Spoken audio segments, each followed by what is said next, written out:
It's the Bob and Tom Show. Hey, yo, Joey Buttafuoco here. Let me talk to Just Use Guys for a second. Fellas, you already know that you need more than a deep voice and a quick wit to impress the ladies. People always ask me, Joey, how do you attract hot chicks like Amy Fisher? Is it your gold chains? Or maybe that manly scent of your aromatic and intoxicating cologne and splash on? No, I tell them, listen up. I've got 2 words for you guys. Body hair. That's what turned me into the chick magnet that I am today. And that's why I started the Joey Buttafuoco Body Hair Club for Men. Just watch this genuine simulated demonstration. Hi, darling. Hey, mister. Say, sweet cakes, do you like hairy men? Yeah, I'm not sure. I guess. Just let me remove my shirt. Oh, my God. You animal. You are so hairy and so sexy. Can you show me your boat, Joey? I mean, mister? As you can see, that hot little number nearly juiced her jockeys when she got a load of my hairy body. But Joey, you're asking, I do not have a hairy body.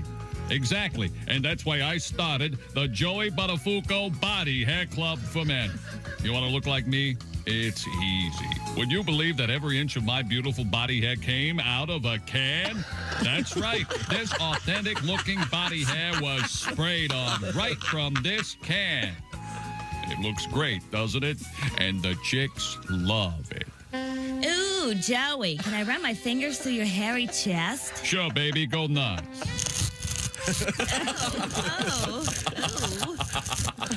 You can only get body hair like this from the Joey Buttafuoco Body Hair Club for Men. This spray-on body hair is durable, washable, and oh so sexy. Oh, Joey, you are so sexy and so hairy. Can I see your ponytail? Sure, baby. Oh, Joey. Me, Tarzan. You, Jane. Toots. Oh, Joey, the hair on your buttocks is so thick. Go ahead, baby. Pot it in the middle. Oh. The Joey Buttafuoco Body Hair Club for Men. Oh, babe. So if you want a hair, oh yeah. If you want a hairy back, hairy legs, and a hairy butt, or even a hairy Belafonte, if you know what I mean, check out the Joey Buttafuoco Body Hair Club for Men. Our motto: we'll put hair anywhere. Hey, baby, is that a pubic hair on your Coke, or you just playing with my can? All right.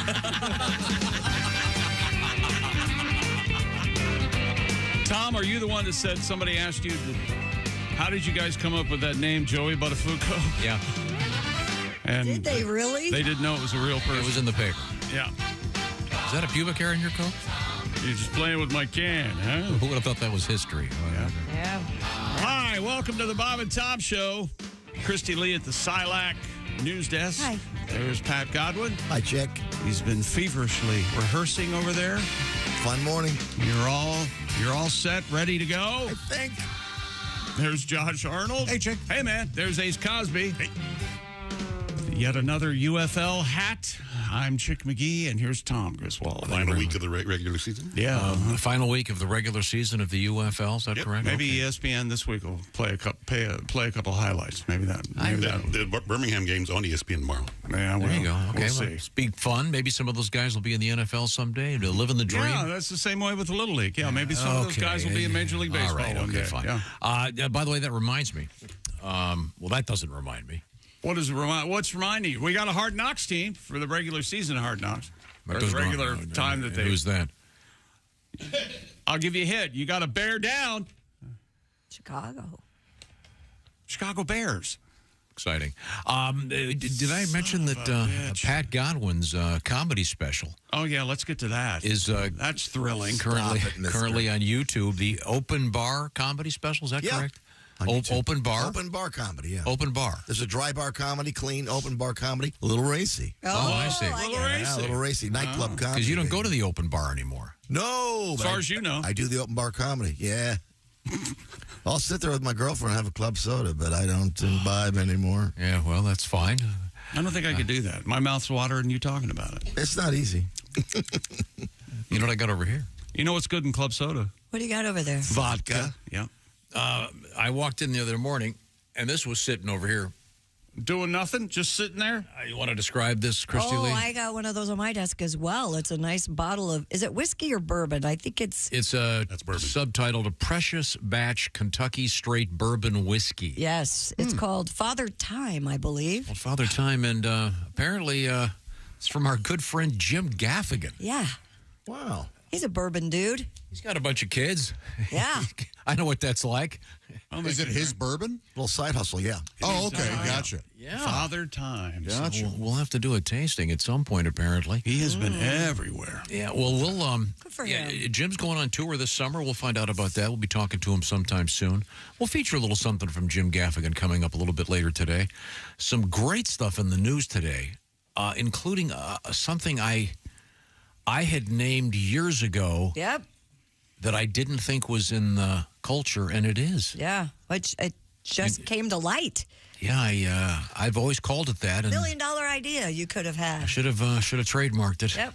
Josh will be very excited about it Okay. because you and I have discussed it. All right. I don't think it's strictly for that. Well, maybe anybody who's really starting over. Yeah, we'll see. I mean, it happens to everyone. Yeah. We'll find out about it. It's got a good name. Some tremendously bad ideas in the news today, including gift registries for the divorced. That's, No, well, you had that idea. That's what I was talking about. I thought that's what we were talking about. no. We're Yeah. talking about the ghost thing. Oh, the ghost thing. You wanna, of course we are. Why would I think we would not be talking about that? You want a gift registry for divorced Yes. guys, No, and you want a restaurant where you can eat over a sink. Right. Yeah, well, that was my idea 25 years Yeah. ago. You go into the restaurant, there's just 40 sinks. You stand there by yourself and look at sports. That's right. No, the divorce registry thing, that's what I was talking about. It was $1 million idea for you. You should have started it back Right. then. Yeah, well, wait a minute. I don't. That bothers me. Why? Why? You already gave him a wedding gift. Now you want something else? Oh. Well, but or he may have taken the wedding gift. So from now on, you have to give him two gifts.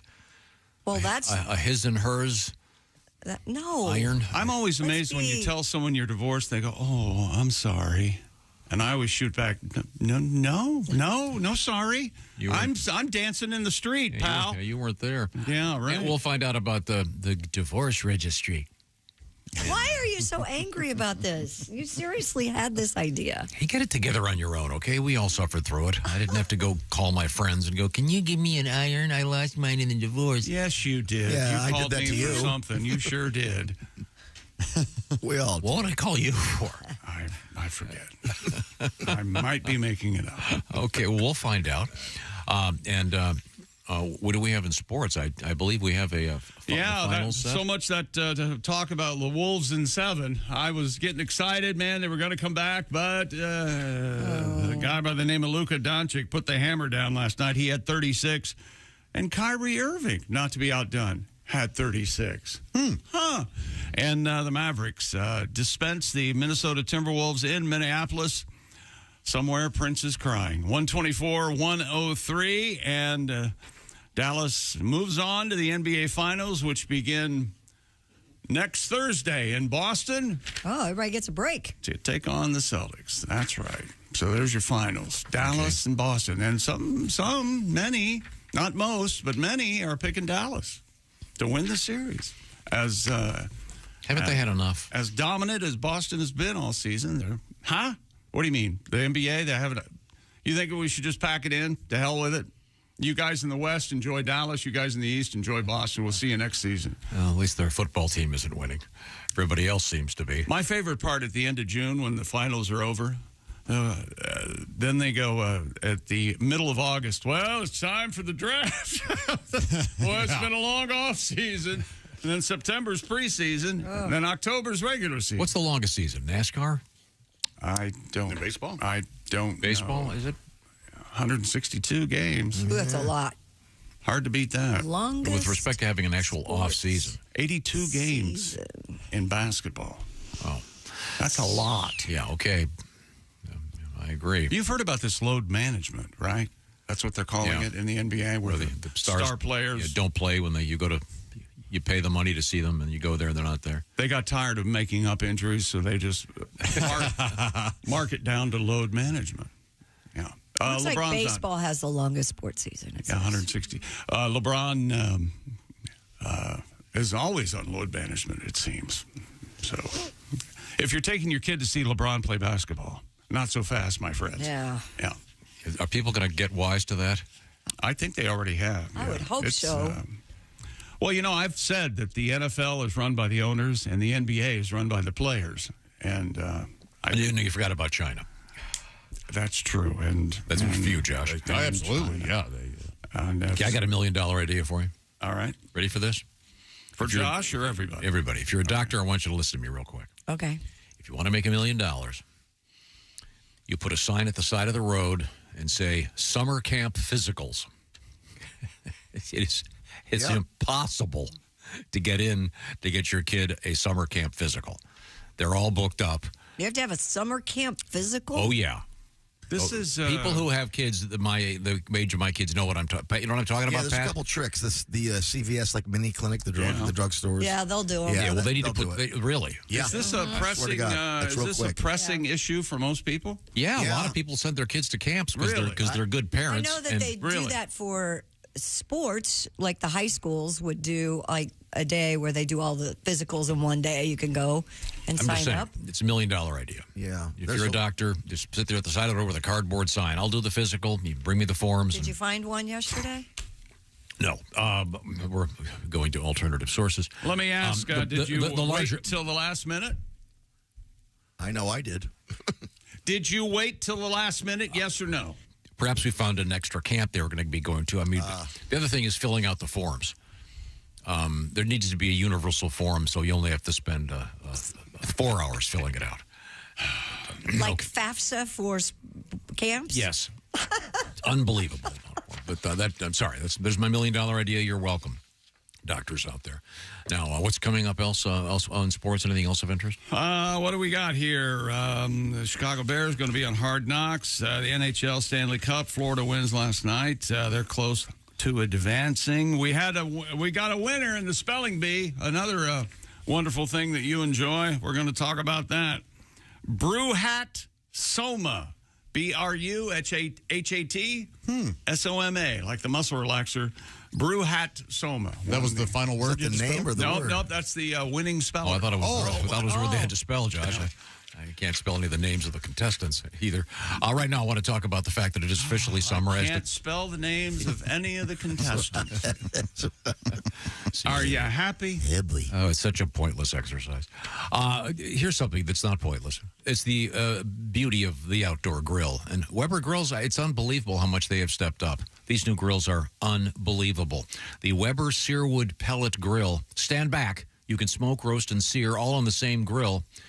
You can do that low temperature, 180-degree smoke boost thing, or you can go to the high heat sear level at 600 degrees.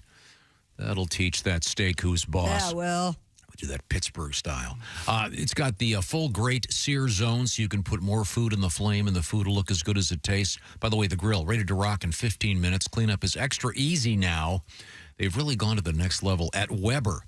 The grill is hot, like I said, in just 15 minutes. You'll cook on 2 levels. Did I mention that? So you can make enough for everybody. And, of course, you're going to have bigger crowds at your house because your grilling is going to be so artistic.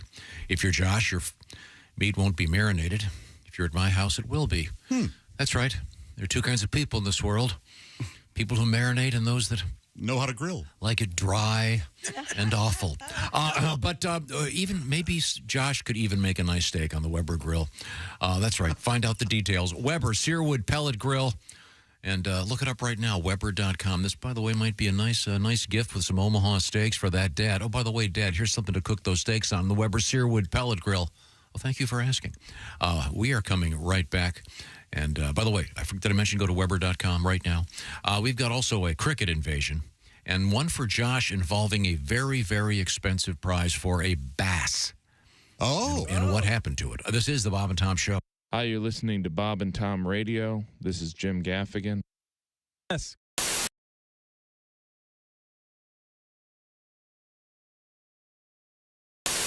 I wrote this song It's a revenge song for all of today's country music fans. All right. And this is it. Oh, and when I sing this song, I use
Christy Lee from The Bob and Tom Show. Thanks for watching this morning's show.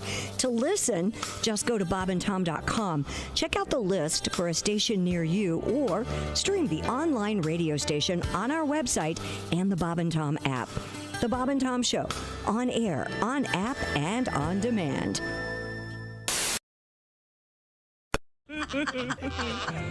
Hey, this is Ron White, and you're listening to Bob and Tom Radio. We're talking with comedian Todd Glass. In a relationship, women look down the road, which is positive, but some women look too far down the road.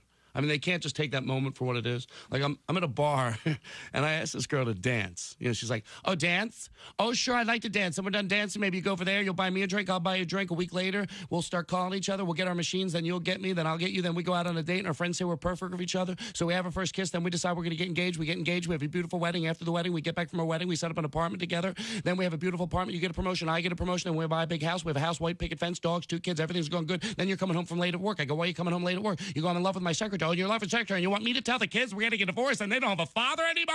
Dance? I don't think so, you sick freak. That's the voice of Chris Porter. I knew he'd weigh in with something important. Chris Porter, comedian. Now, do you get back to Kansas City often? Or are you? I get back to Kansas City. I was back last April for a wedding.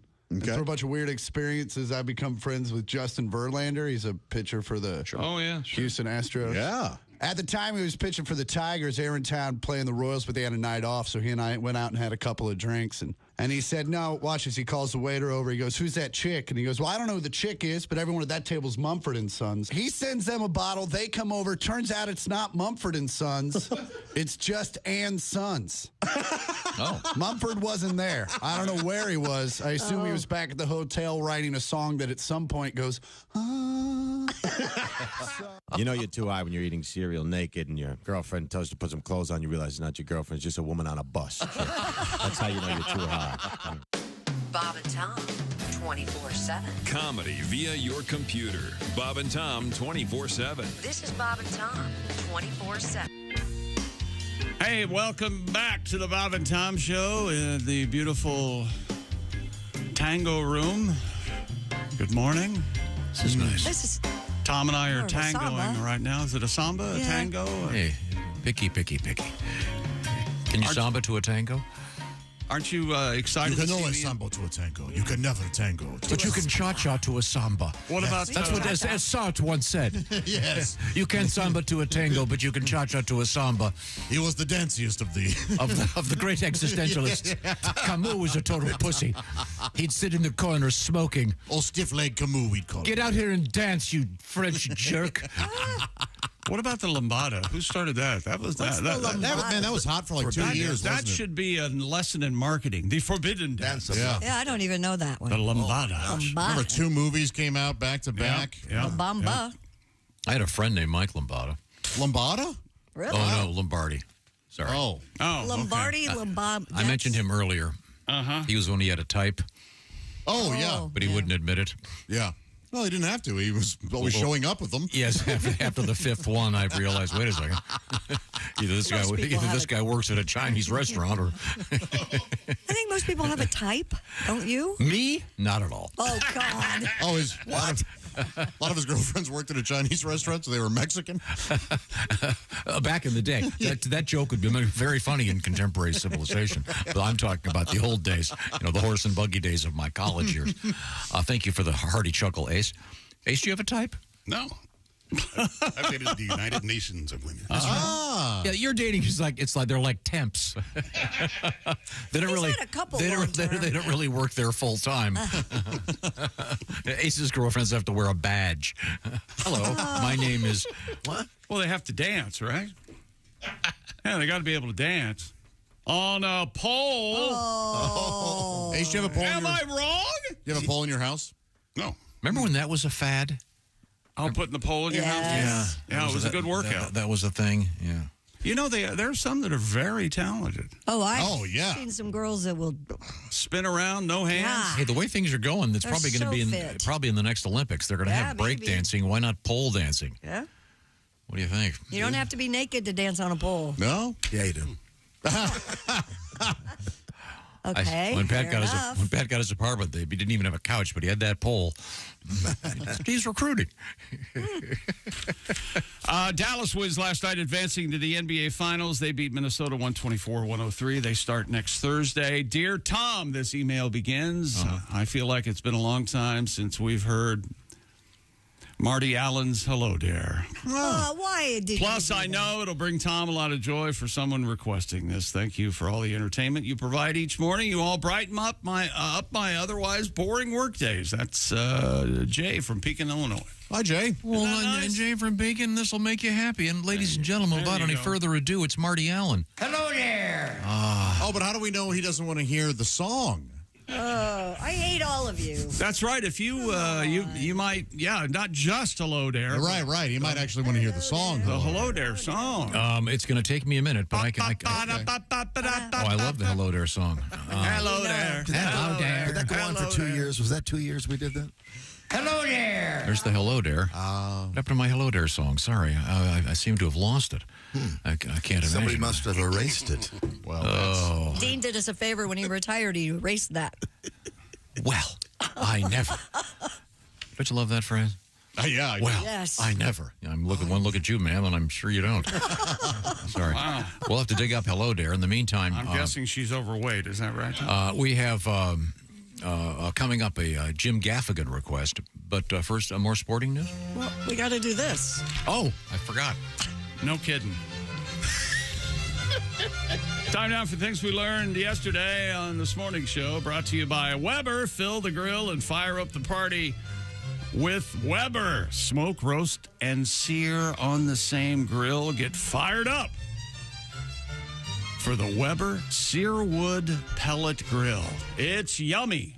We're firing up our Weber, what is it, next Tuesday? Doing a big steak fest. I'm looking forward to that. All right.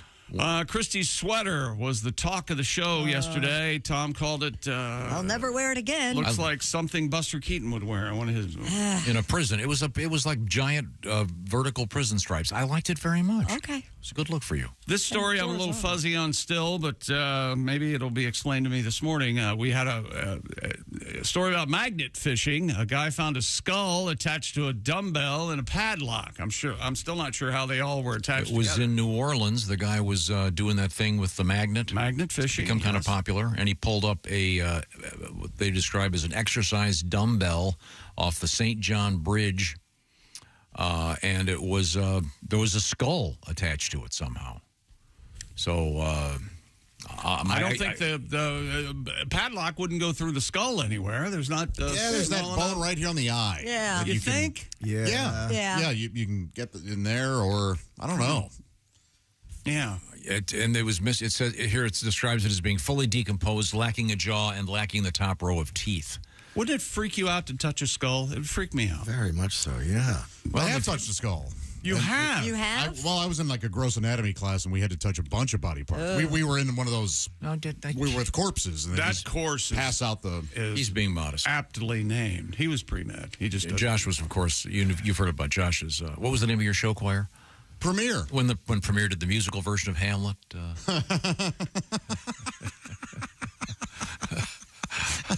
I'm trying to think if a song goes with Hamlet. Alas for Yorick, I knew him well. Hamlet. He was a man of infinite jest. Tom made the declaration yesterday. He cups and covers his junk when naked in front of his puppy dogs, so they won't think it's a dog toy. Just got to be careful. Have you ever been outside totally naked around your house? Around my house? The new place. No.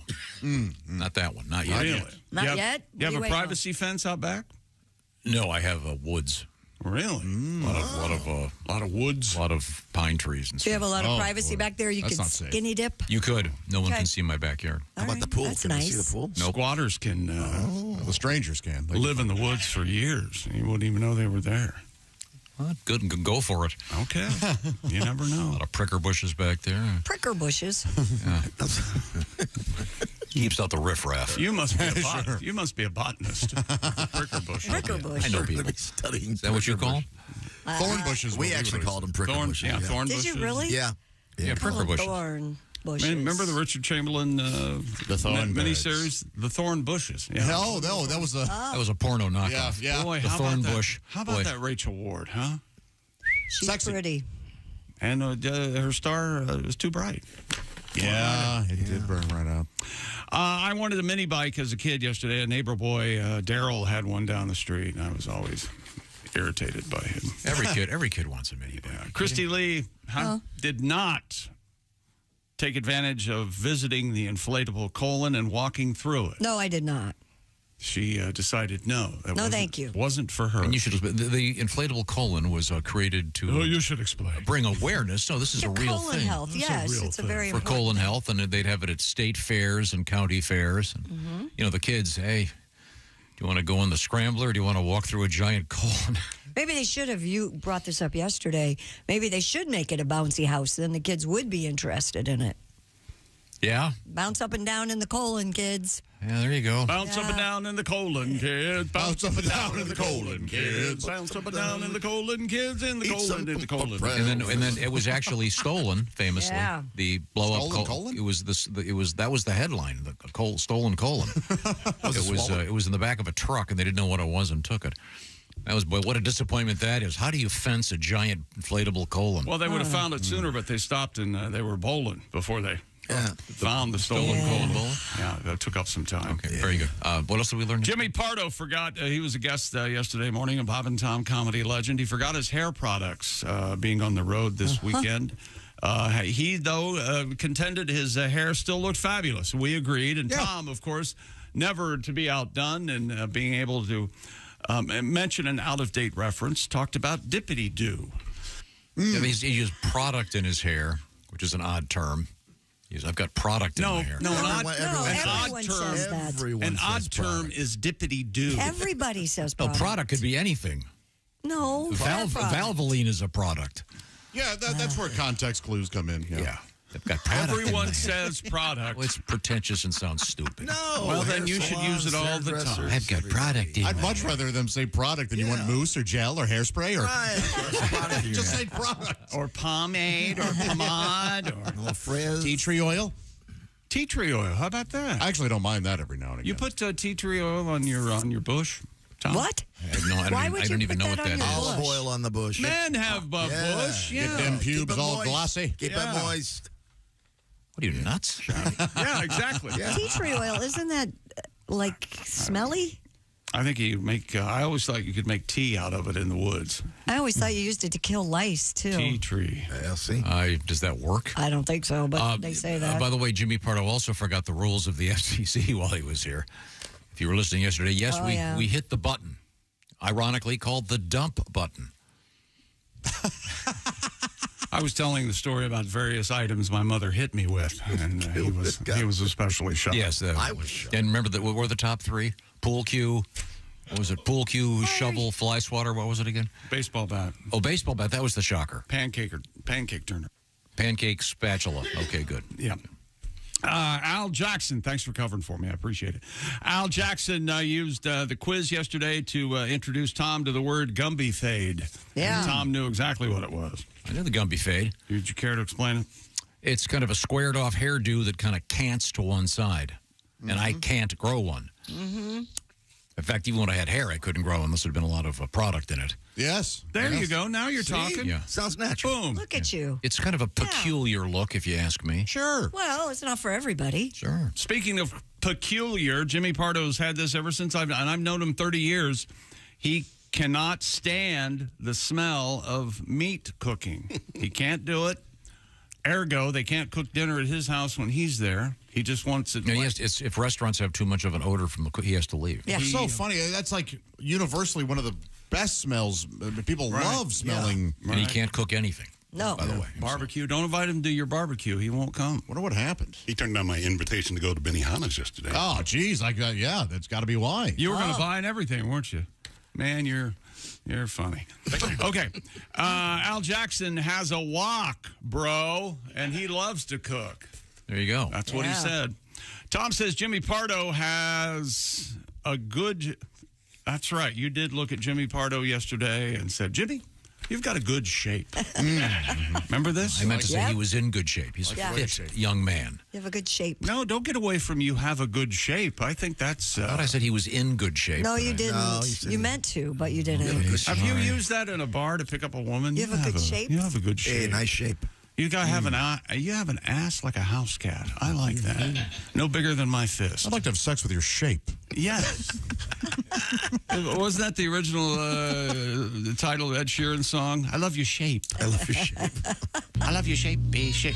Oh, boy. Oh, here we go. As I live and breathe, ladies and gentlemen, another true tale from the Old West. I don't like to talk out of place here, but Dr. Tom Whiskey. I'll never forget the first time I met Christy Lee. Oh, yeah. Yeah, I walked into the old Whiskeyville Tavern. There she was, up on the bar. And there was Christy sitting at the bar drinking a Gibson, ironically. That is very ironic if you know me. That's weird. If you know her well, you know why that's... Yeah. It borders on the humorous. So much for keeping that. Thank you, Pat. and by the way, did you know that Pat Godwin's comedy specials on YouTube right now? It's called thanks, Repeat Doc. After Me on the open bar. It's called Add in the joke. YouTube. Just there you go. So anyways, first time I ever met Christy, I'm at the Whiskeyville Bar and Tavern, and I sat down next to her. I'd never met her before, Josh. Mm-hmm. I said to Christy, probably noticed me looking at my watch. Yeah, I did. I kept looking at it. Mm-hmm.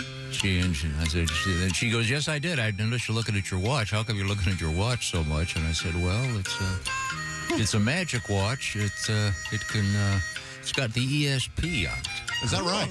Is that right? That is amazing. She said, that's amazing. What can it tell you? Well, it can tell me that you got no panties on. Wow. And Christy looks at me and she goes, I, in fact, do have panties on. And oh, wait a second. I tapped it. It's an hour behind. That is smooth. Very smooth, Doc. That is Nicely good. done, I tell you what. It was heaved those against the wall and they stuck. Oh, wow. I bet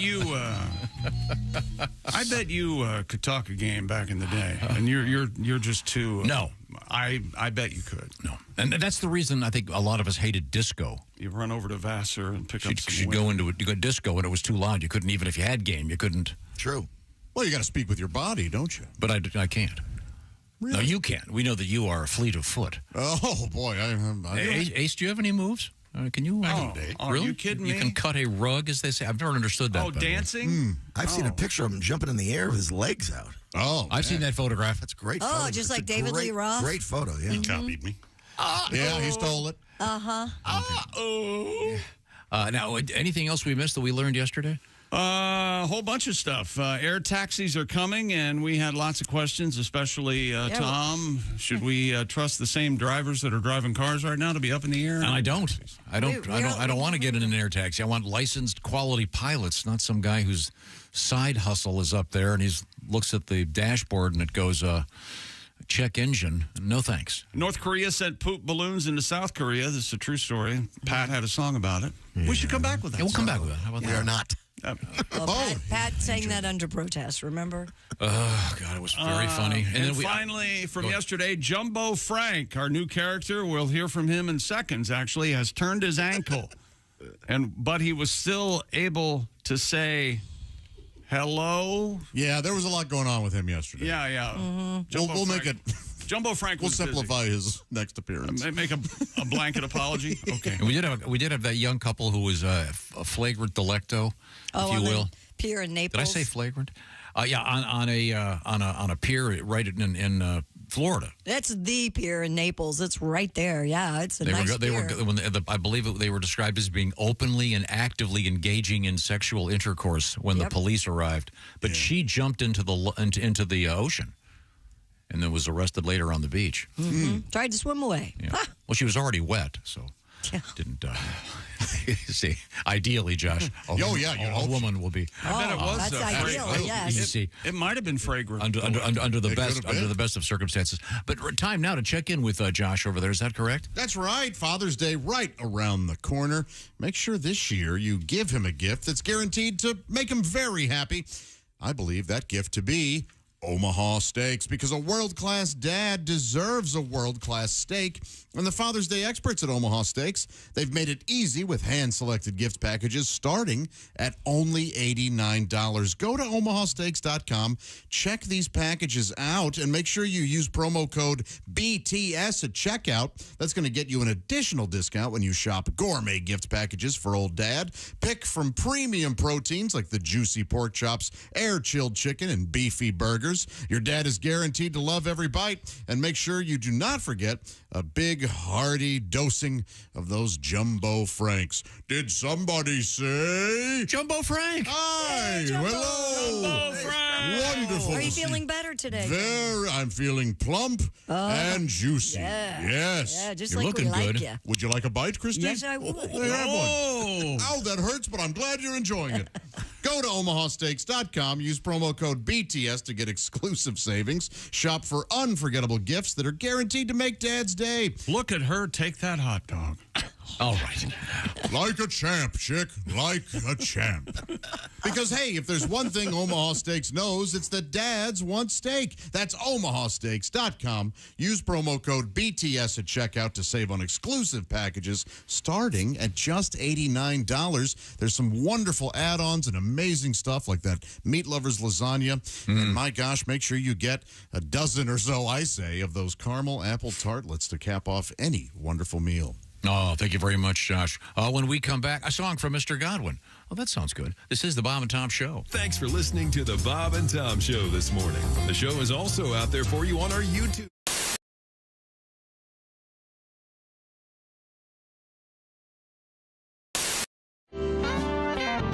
Brian Johnson, first, the lead singer of AC/DC. For those of you who never heard him, he's like a pirate. Yeah. We're going to have a good time tonight, right? Hey, matey, we're going to roast up Sean and give him a nice concert. Like, go down and have it. He can like it. Yeah. He goes. He sounds like. He comes and he goes, Jimmy, me son, I'm somewhere in Europe, and someone said that there's a guy named Jimmy Brewer doing hokey pokey. Goes, I challenge you to come up on stage with me at the show I'm doing. Oh my God. Yeah, sounds amazing. Right? Sounds amazing. Right. We're at a club and he's doing a benefit. And so some of the guys from AC/DC and Deep Purple and all this jazz. And Brian Johnson goes up on stage and we rehearse for about an hour. He's like, okay, I'm going to go out and I'm going to bring you out. And I'm like, are they going to like this? Oh, they're going to love it. They're going to love it. They're going to love it. I said, okay. All right. Well, when do I know to go? The guy will come and he come and get you and you'll be on the side of the stage. He come and get you. All right. So I'm on the side of the stage and I get engulfed in the show. Lights go down. The first song. Oh, yeah. Oh, wow. They're playing Shoot the Thrill. The floor is rocking. Next song. Back in black. Wow. Chicks are now climbing men's shoulders. I want a better view. Third song, it's silent for like an hour. It's about 3 minutes, and then the bongs of the bell. Bong, bong. I'm playing house bells. Place is ready to riot. And the guy comes and gets me, and he's like, all right, kid, get on the side of the stage. Hokey pokey right after hell's bells. All right. I said, no. He's like, yeah, no, they're going to love it. They're going to love it. So I'm literally watching them like, Satan coming to you. Hell's bells. Like, there's no way that puts your left foot in, your left foot out is gonna go up. Oh my God.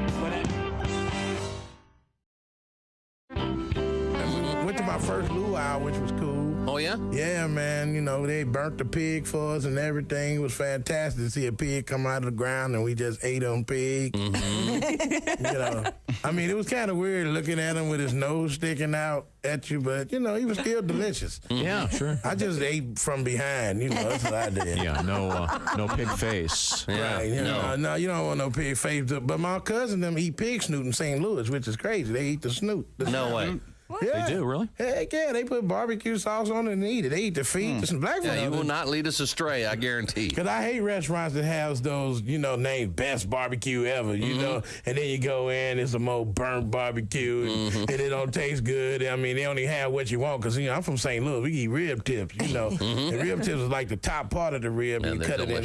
Oh, my good Lord. Thank you, Jesus. Lavelle Crawford.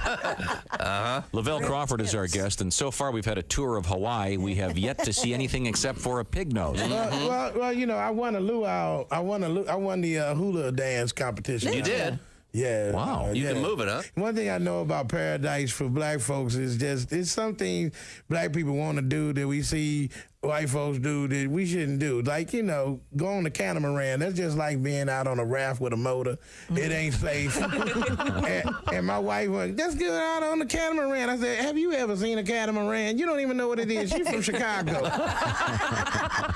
You don't know nothing about no catamaran. And then she can't swim. She ain't never been to a YMCA, learn how to float or nothing. But she want to go out in the middle of the ocean. See, I learned my lesson with that jet ski. They flying around on that jet ski, jumping up on the water, and I realized that water's hard as hell. It is. Because every time you hit a wave, man, my junk was hitting me in the chin. You know, so I know what water, you know, it's dangerous out there. And then my jet ski conked out on me, so I'm sitting out in the middle of the ocean. They had to tow me in, you know, and I fell off the jet ski. I couldn't leapfrog back on it. No. So, no, I couldn't do it. My blood sugar got low. I just had to lay out there, and they had to tow me in. I'm looking like the Loch Ness Negro trying to come back in. People taking pictures. What they catch? What is that? I think it's a killer whale. Oh, my. Was that your surfer voice? I love that.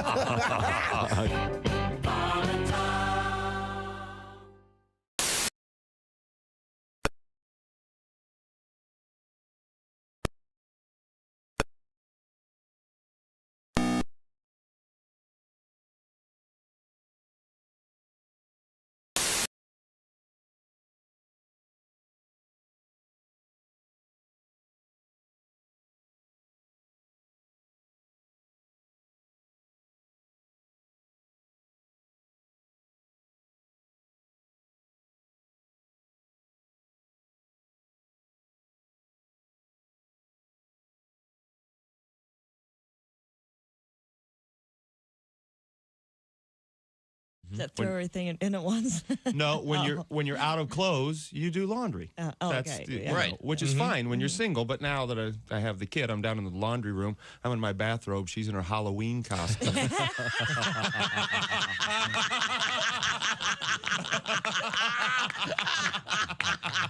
Doesn't really work that way.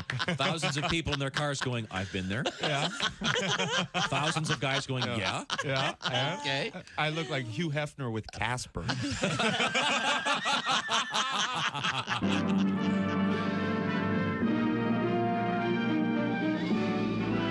Spanning the globe to bring you the constant variety of loads of curvy cleavage on display.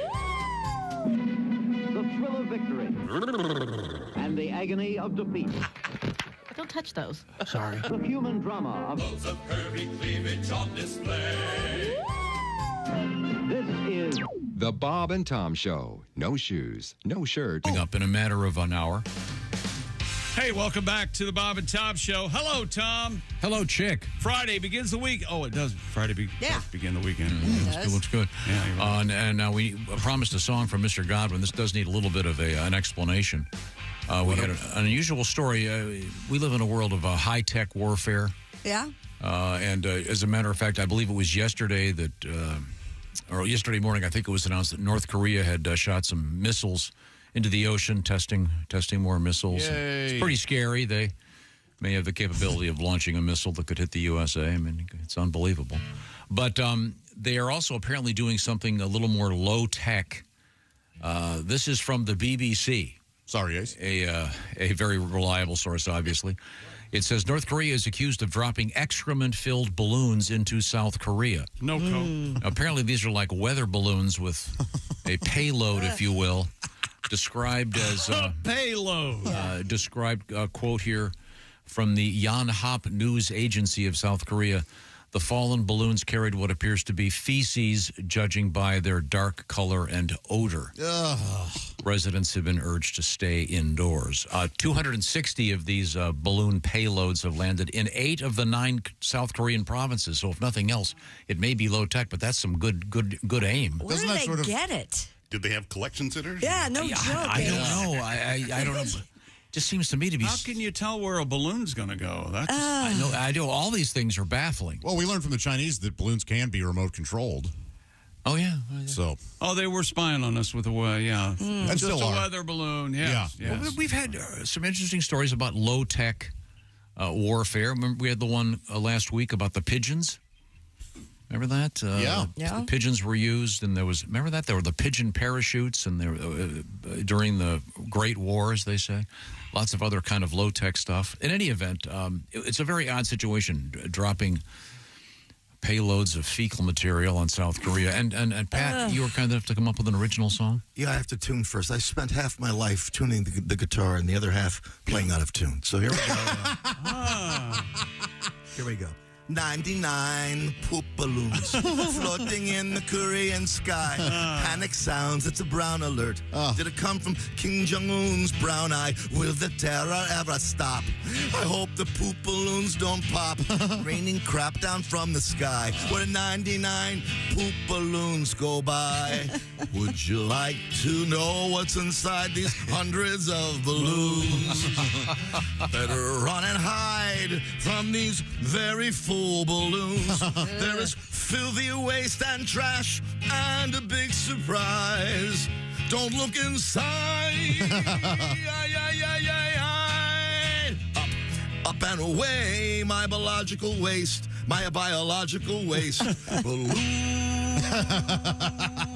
Thank you very much. No, way to go, Patty. The humanity. The Hendon turd has landed. No.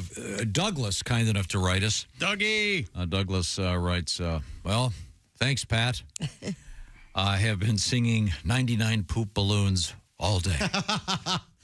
Thank you. That's crazy. I've heard of dropping a deuce, but this is ridiculous. Oh, yeah. 99. Yeah, Kim Jong. When it says that they know that it's poop based on the color and odor, it reminds me, well, it looks like poop, smells like poop, tastes like poop. Thank goodness it didn't fall on us. Phew. Well, anyways, low-tech warfare in North Korea. Is it time for more sports? NBA Western Conference Finals last night. As we've said, Dallas moves on to the NBA Finals to take on Boston in Boston next Thursday. Dallas 124, the Timberwolves 103 last night. At halftime, Dallas was ahead 69-40. Was not a competitive game last night. And here's Ernie Johnson from TNT. Here's what they had to say starting the halftime show. And they have opened up a serious can here at Target Center. Can of what, Ernest? Can of whoop-ass. 69-40. Can of whoop-ass. Is he the guy with the bow ties? Yes. He's good. Can of whoop-ass. And here's Charles Barkley adding his special slant. You know, I saw these other guys on other networks talking about all the adjustments the Wolves made against Luka and Kyrie. Yeah, adjust that. Adjust that. You know what else I like about that? That's evidence that the song Whoop, there it is, alive and well. Yeah, it is. I like it. Is that in the background? Yeah. I did not notice. You know, I saw these other guys on other networks talking about all the adjustments the Wolves made against Luka and Kyrie. Oh, yeah. Is that why he pulled whoop-ass out of his hat? No, that was a different broadcast, but different time. But Hard Knocks has announced that Chicago Bears will be the team for this season. Oh, it starts on August 4th. They're going to August 6th. I'm sorry, and they take you through training camp with an NFL team each and every year. Now, Hard Knocks adding a team this year with the off-season New York Giants. Whatever organized team activities those will be. I'm not sure when that one starts, but it should be any day now because the teams are getting ready to head to training camp. So that's what they'll cover on that Hard Knocks edition. And they have not announced the team that they're going to cover in the regular season. Can you bet on it? Well, there's a very strict line. It clearly defines what teams can be on Hard Knocks for certain reasons and what teams can't be. You can't have a first-year coach and be on Hard Knocks. You can't do this, do that, this, that, and the other thing. You still like that show? Yeah, I watch it. Pretty good. I watch it. It's funny. If I let it go to, I won't go back and watch. Like if I miss it in real time, I won't watch it. Oh, okay. I see. Yeah. You know what I'm going to be watching? What are you going to be watching? Pat Godwin's open bar comedy special called Repeat After Me on YouTube. It went up yesterday, right, Pat? Yep. All right. 6 a.m. That'll be great. Released it. And if you want to see Mr. Godwin live and in person, you can join us. Coming up, we are making a special trip to the Lakeside Hotel Casino in Osceola, Iowa. That's just a couple weeks away. It'll be Friday, June 14th. Hope to see you there. That'll be fun. And it's back to Chick McGee. Oh, wait a minute. More sports coming up. Okay, good. Give me any specifics. NHL Stanley Cup coming up. We got the Scripps Spelling Bee winner. We'll talk about it, so Tom will get upset. And your nose is very important to your face. Don't ever forget that. It sure is. We'll find out why. This is the Bob and Tom Show. Got something to say? Send us an email, bobandtom@bobandtom.com. This is the Bob and Tom Show.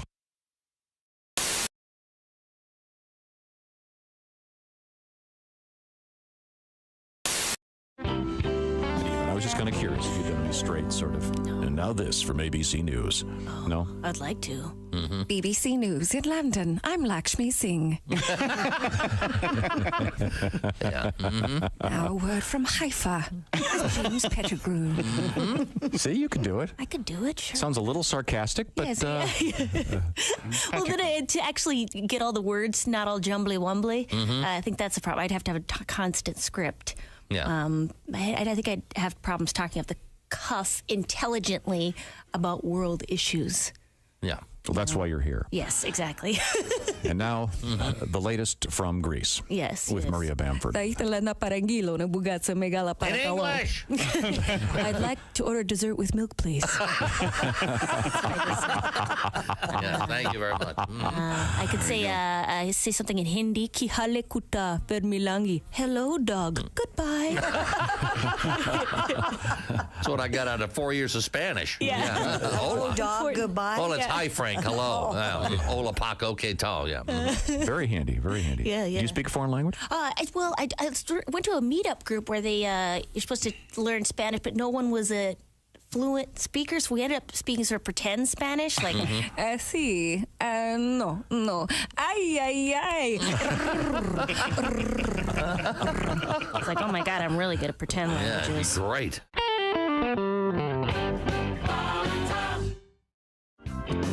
This is a song so girls don't get anorexia. Okay. Oh, all right. Ooh, I wanna be a plus-size model, the kind that can't run very far. Doodle-doodle-doo. 'Cause if I could only be a plus-size model, I know I'd be a big, big star. Please feed me. So some people get sensitive about it, but don't, because the beautiful women are the big women. I agree. And I gained some weight, then I couldn't afford to keep it. Yeah, Here okay. we go, and I want a carbo load without having to exercise. I don't want to worry if the fat goes to my thighs. I want to wear a plus-size brassiere for room. I want to eat chips and wash them down with beer. Well, I've got a plus-size dream, but I'm plus-sized. Ornery for the best job in the world goes to the bigger girls than me. They're all sluts.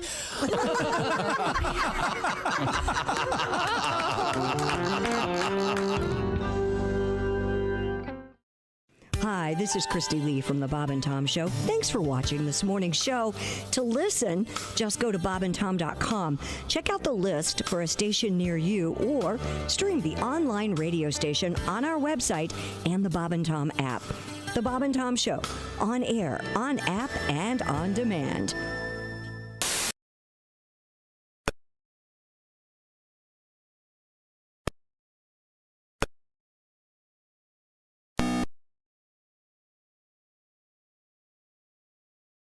Pat, if I may call you out on this, Chrissy tells a great story about them finding a skull on the bayou, and you got nothing? I had nothing. You know, skull on the bayou. Yeah, you don't go CCR? No, I got the text last night for the poop song. You're too busy with the poop I worked tune? 4 hours on the poop songs. 4 hours? Yeah, right after I did Everybody Farts by R.E.M. Everybody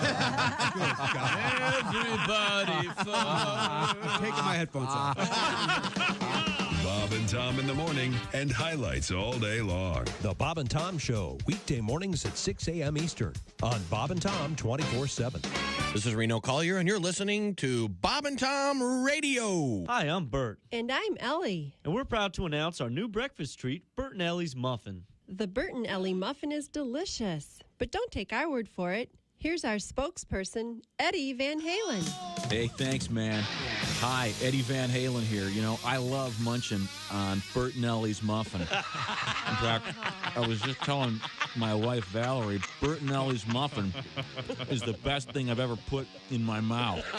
Man, this is finger licking good. I bet. This muffin is so good. I just can't keep it to myself. I suggest you eat Bert and Ellie's muffin today. Pick one up on your way home, dude, or stop by Bert and Ellie's spot the next time you eat out. Look for the big pink smiling lips downtown next to the Y. Thanks, Eddie. I can't stop mowing down on this thing. Eat all you want, Eddie. We'll make more. Bert and Ellie's muffin. Come by and shove one in your face today. Hey, we'll leave the stereo on for you, and we'll turn it up real loud so you can hear it. All day, all night, all Bob and Tom. This is Bob and Tom 24/7. It's an old Eskimo trick of how to catch a polar bear. Now, what you do is you go cut a hole in the ice, right? And then you take little peas and you place them strategically 4 inches apart all the way around the hole, right? And a polar bear will crawl up and he'll look at it in very much curiosity as what is going on there. Now, when he bends over to take a pee, you kick him in the ice hole. Joining us in the studio, comedian Larry Reeb. Now, Larry, you are from Chicago. You just got a great Chicago accent. Well, originally I'm from a little town, Dwight, Illinois. It's a farm town. There's a mental institution and a women's prison there. Really? And my parents met. Here I am. But yeah, I live in Chicago. Are you married? I've been married 10 years. Oh, how's it going? Good. I think us guys need good women, don't you? Women keep us in line. That's why most axe murderers are single. They were married, their wife wouldn't put up with that. Put that axe down. You're not chopping anybody. You have to take the garbage out. Take the ski mask off. It's summer, you idiot. Morning laughter just might be the best medicine. No matter how hard I try, can't keep my hands off my face. Bob and Tom Radio.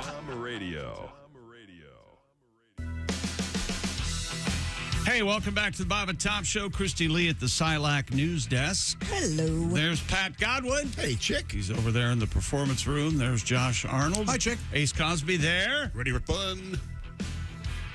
Ready for fun? I'm Chick McGee, and here's Tom Griswold. Couple things. One of them, punchline correction. Apparently, Dr. Tom Whiskey. According to Adam, the psychic watch should have been an hour ahead. It's a time zone issue. Thank you very much. I'll have to give that some thought. Also, I asked earlier what the longest season was. Got a very technical letter here from David. Longest sports season. Yeah, technically NASCAR is longer, but obviously baseball has more games. Sure. Okay. With respect to when they begin. I mean, the NASCAR, that's a brutal calendar for those guys. And it's one of the reasons that Stuart Haas is folding. Keeping it up 365 is pretty tough. With 4 cars, that is a lot. I almost inadvertently made a really bad... Where there's this bass story. Christy and I were talking about it off the air, and I hadn't printed it yet, and I said, I'm going to have Josh check this. And I was literally about to say off the air, just in conversation, there's something fishy about this story. And then I realized. How do we know Josh is going to know what's going on? Because it's really confusing. And Josh, you were in this tournament, right? I was, yeah. A tournament. I don't know if it's called the Big Bass Bash. Is that what the story's about? I think so. And essentially the winner, they have them a few places, a few times throughout the year. And twice a year, they'll have it at Lake of the Ozarks. My brothers and I take part in it. Yeah. This says on the first day of the 2-day Big Bass Bash tournament on Lake of the Ozarks, this guy hooked this fish twice, but released it because, according to tournament rules, the fish has to be caught with the hook in the mouth. In the mouth. So he foul caught it. So particularly in this time, this was back in April, the bass are spawning, so they're up on their beds on the banks. Now, if you see them, you, of course, want to try to catch them. Sure. This guy saw one that looked to be gigantic. Right. So just absolutely huge. Oh, so did you read this story? I did see the story, yeah.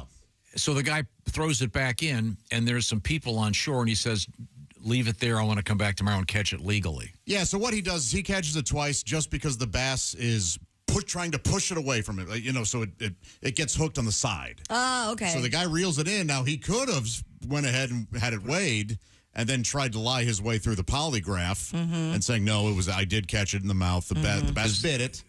They have a polygraph on site for the bass fishing tournament. Yes. Wow. Yeah. Really? For the winner. Yeah. Because the prize is $100,000. Right. And this happened to him twice. No, it's because so many people have cheated. That's the reason. Well, sure. I mean, so this guy stood there for hours trying to catch this bass. Right. Hours. And he caught it twice, but illegally, and he threw it back. He did the absolute right thing. Now, 2 guys are on a nearby dock watching this. Ah. They can't believe the size of this bass, and they can't believe this guy's throwing it back, and he explains the rules to them. And they're like, that's unbelievable. This thing's huge. He goes, look, this bass, the day's over, but I'm coming back tomorrow to get this bass. Please leave it alone. And they agree. They shake hands. They shake hands. They have a gentleman's agreement. They shook hands. Please leave it alone. He leaves. He comes back the next day. Well, actually, later in the day, that guy on the dock posts a photo of him holding that fish. Look at this giant bass we caught. What a jerk. It gets worse. So the guy goes, oh, geez, we had this deal. He goes back the next morning, and the guy comes out on his dock, and he goes, hey, please tell me you didn't, fillet that fish. And the guy goes, I didn't. My friend did. They ate it. They ate the $100,000 bass that this guy was going to come back for the next morning. Whoa. He goes, what the hell? We had a deal, and he said words were exchanged. He said it got very bad. I bet. It got very, very bad. Then here's another witness said, I watched you guys shake hands, and I promise you, you hadn't even left the cove before they went out and got the fish. Yeah. Jerks. What jerk? Yeah. Cost him $100,000. And the fisherman even said, hey, if I had known that this was going to be, I would have offered them some of the prize money. Right. And said, hey, how about I give you $10,000 if you leave it alone? Oh, just total. Jerks also for eating a cool giant bass that's spawning. And why was that bass so easy to catch? Because they don't move from their beds. They're protecting their beds. And so, but it's not easy to catch because they don't want to eat. They're not biting. So he illegally caught it by snagging it, essentially. But the fisherman, the proper angler, returned it. He did the right thing, yeah. Wow. Yeah. So these jerks just cost this guy $100,000. And it would have won. Because he did weigh the fish in his own boat just to see. Yeah. It would have won. It says, it says it was 7.98 pounds. Wow. Yeah. So you got to be a special kind of a-hole to do that. No joke. So there's a time limit? Karma will catch up. Yeah, during one day, it ends at 3 p.m. Oh, okay. And so he got to the end of the day and went, damn it, I didn't catch it. Wow. Which guy on Entourage do you think it was that ate the fish? Jeremy Piven. Because that's a special kind. Definitely Definitely Jeremy Piven. I'm glad that you were well versed to the story because I read it and I thought this is so odd. Yeah, it's heartbreaking. I didn't understand the hook on the outside of the thing. Okay, very good. Well, you explained it very well, Josh. Yes, thank you, Josh. Now we have other sporting news. NHL playoffs last night. Florida goes up 3-2. They beat the Rangers in beautiful New York by a score of 3-2 last night. Bruhat Soma, first name Bruhat, last name Soma, was unbeatable before he arrived at the Scripps National Spelling Bee in Oxon Hill, Maryland, and neither the dictionary nor his competitors nor a lightning round tiebreaker challenged him on the way to victory. Bruhat spelled 29 words correctly in the tiebreaker. They went 29 deep in the tiebreaker, Tom, beating Faison Zaki by 9 to win the title last night. I can't spell any of their names. He receives a trophy. What was the final word? I'm sure it's something I've never heard. It's never been used by anyone. The way they explained it, it was there's not really a final word anymore. They keep track of how many words you get correctly. Oh, really? That's what they said in the story. So they're not even telling you what the word was? Go ahead, look it up. Maybe it's because they're embarrassed because these are words no one would ever use. They usually are, just insane words. I've said it before, and I'll say it again. If either one of your children were into the spelling bee, I would have failed as a parent. We would have not heard the end. Lock yourself in a closet and memorize a bunch of stuff. Every day we'd have I love it because I love words, but it is it's incredibly stupid. No. I love it is all I said. What is the final word? I want to know. Yeah. There was no final word. So him loving you, he can't love something if you don't see anything about it to love. No, I prefer that's fine with me, because if he's wasting his time doing that, he's not not on the road blocking my car. I'm not watching it. I just like hearing about the words. I'm a nerd. I'm a word nerd. A word nerd. Yeah. With a pet bird? But you won't play Wordle, and you won't join the Wordle group in our building. No. The words are fun for me. I don't like this. I mean, yesterday you said you were in a terrible mood because you didn't get one of the games. That's silly. It's really troubling. Did you see that your son foul Sam mood got I'm in if I don't get Wordle? Yeah, see, I don't need that. You got it in one today. I know he did. One today. His starter word, yeah. Yeah, his starter word was it. That's just dumb luck. Yeah. Oh, really? Yeah. Of course it is. The whole thing is. Boy, you seem angry. Oh no, I was angry. But how fun though? I was angry because in connections, I haven't heard fun yet. they use the word. They say the word cow means to intimidate. Really? Cow. How? Although, Josh, I see your reasoning not joining our little word group here because Tom is a part of it, and you have to endure this about every day or every other day. Him having some sort of a problem. What are you talking about? You're in it some too. sort of a problem with the connections or the crossword or the Wordle they chose. Or See, if it was said cow is also a word used to intimidate, I'd be like, oh, I didn't know. I didn't know that. How exciting to learn that is also a word used by no one. But don't you love it? It's history. Yeah, Words are history. Keep your brain fresh. Yeah, thank you. Yeah, your brain's mossy, right? Put your money where your mouth is and join our little Wordle club. Don't. It doesn't sound to me like it takes much actual knowledge of. That's what we should have to do. Let's put up some cash. And, Now we're talking. I'm real good at it. Plus, what is it, an app? 6 months, 12 months, yeah. Well, now I got to do the research on what company owns the app and where they're based. Where it comes New York from. Times. And what they're looking at then on my phone. Can you imagine if you? But Josh, the New York Times they want to read your. They want to read your texts. Well, what actual government owns that? Okay, the Chinese, I'm sure. Everybody who's wanted to get information. I don't really trust our own anymore. From our phones has already gotten information. Coming up, we have a headline that has the word ghost. He didn't ghost say poops shut in up, it. but he meant shut up. I get it. Let me tell you about Simply Safe, Tom. Please. I'd love to hear about it. The do-it-yourself home security system, and when you travel, you're down there on the beach and you're having a pina colada or possibly a margarita. It's marg time, or possibly a Moscow Mule. Oh, nice. Oh, and one of those copper beer. cups. What's the favorite drink among bass fishermen? Probably beer. Yeah. Come on. Whiskey. Yeah. Bush Light. Yeah. Yeah, you drop a shot of whiskey into a Bush Light. A Boilermaker? That's where I'm at. Yeah. Well, you could check in with your house when you're on vacation and don't have to worry about it. You got all those cameras set up in your home. Simply Safe has high definition indoor and outdoor cameras. You can watch over your property and lord over it day and night. Sensors to detect break-ins, fires, floods, temperature change, and more. And Simply Safe, of course, named Best Home Security System of 2024 by U.S. News and World Report, backed by 24/7 professionals monitoring for less than $1 a day. No contract, comes with a 60-day money-back guarantee. Simply Safe has given me and many Bob and Tom listeners peace of mind. And now you can have it too and get a great deal, 20% off any new Simply Safe system when you sign up for Fast Protect monitoring. Just visit simplysafetom.com. That's simplysafetom.com. Remember, there's no safe like Simply Safe. Hey, Tom, read the reviews. Yes, sir. A couple things on that fishing story, too. I don't think we mentioned it was just under 8 pounds, for those of you wondering. And also, the fisherman's son was in the boat.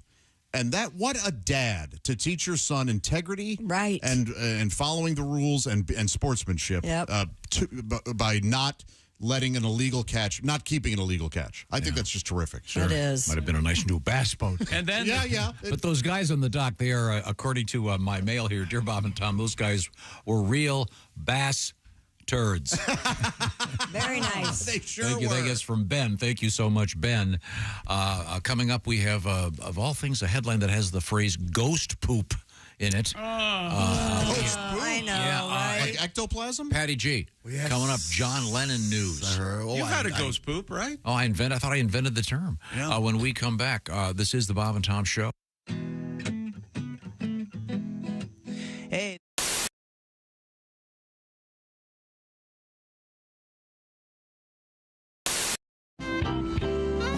From what we understand, the art of the V-jazzling begins with a waxing. Is that correct? Yes. How much preparation have we had so far? Has the Well, she's gotten a Brazilian. Oh, she's done that already. We didn't do that here. Okay, Prove good. it. No, we didn't do that. Prove it. Marianne. the epilation has already taken place? Yes. And when was that done? Yesterday. You can go as low as you want to go. Or as high as you want to, right? For today's purposes, we're going a little bit above the penny line. And presumably there's some kind of glue used? Yeah, we're using eyelash glue today.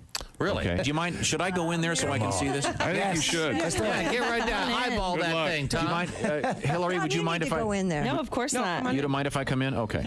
Yeah, All right. we need It's you. better than you pressing your face up against the window. Licking the window. Tom's heading in. The ladies from the Naked Monkey are about to. He's going to pet the monkey. What design are we doing today? We're doing the Bob and Tom logo. I'm attempting to. Are you really? Is that right? This is really nice. Now let me try to describe this so you can see.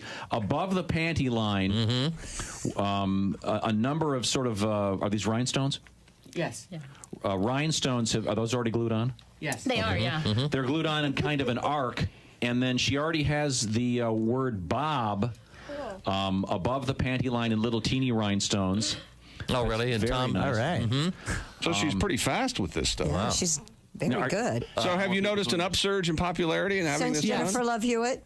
Well, actually, just since you guys started talking about it. Nice. Okay. The T in Tom is not cooperating. Well, of course. What a surprise. What are the odds? That's right. Oh my gosh. Guys, do you think it's a good idea? Well, I need to see the finished product. But I think. Hi, this is Pat Godwin from the Bob and Tom Show. Miss some of the show? You don't want to do that. Become a Bob and Tom VIP and subscribe to the audio and video podcasts. The Bob and Tom Show, on air, on app, and on demand. She climbed up on the bus, said that I'll do just about anything that you'd want me to. I got tickets to your show from the radio. They were free. I said, you got the wrong bus. She said, I know who you are. You're that rockabilly country singing superstar. And I thought that you might like to have a little bit of company. I said, maybe 20 years ago, in a different place, in a darker room with a prettier face. But there's just way too many fish in the sea, and getting caught with a whale would be the end of me. Don't cry, this can't be the first time you've been dissed. Oh, no. I got brunettes and blondes and red-headed girls, and they'll be dropping by soon, rocking my world. Turn around and go, you ain't on my list. See, only the best-looking tuna gets to be Star Kid.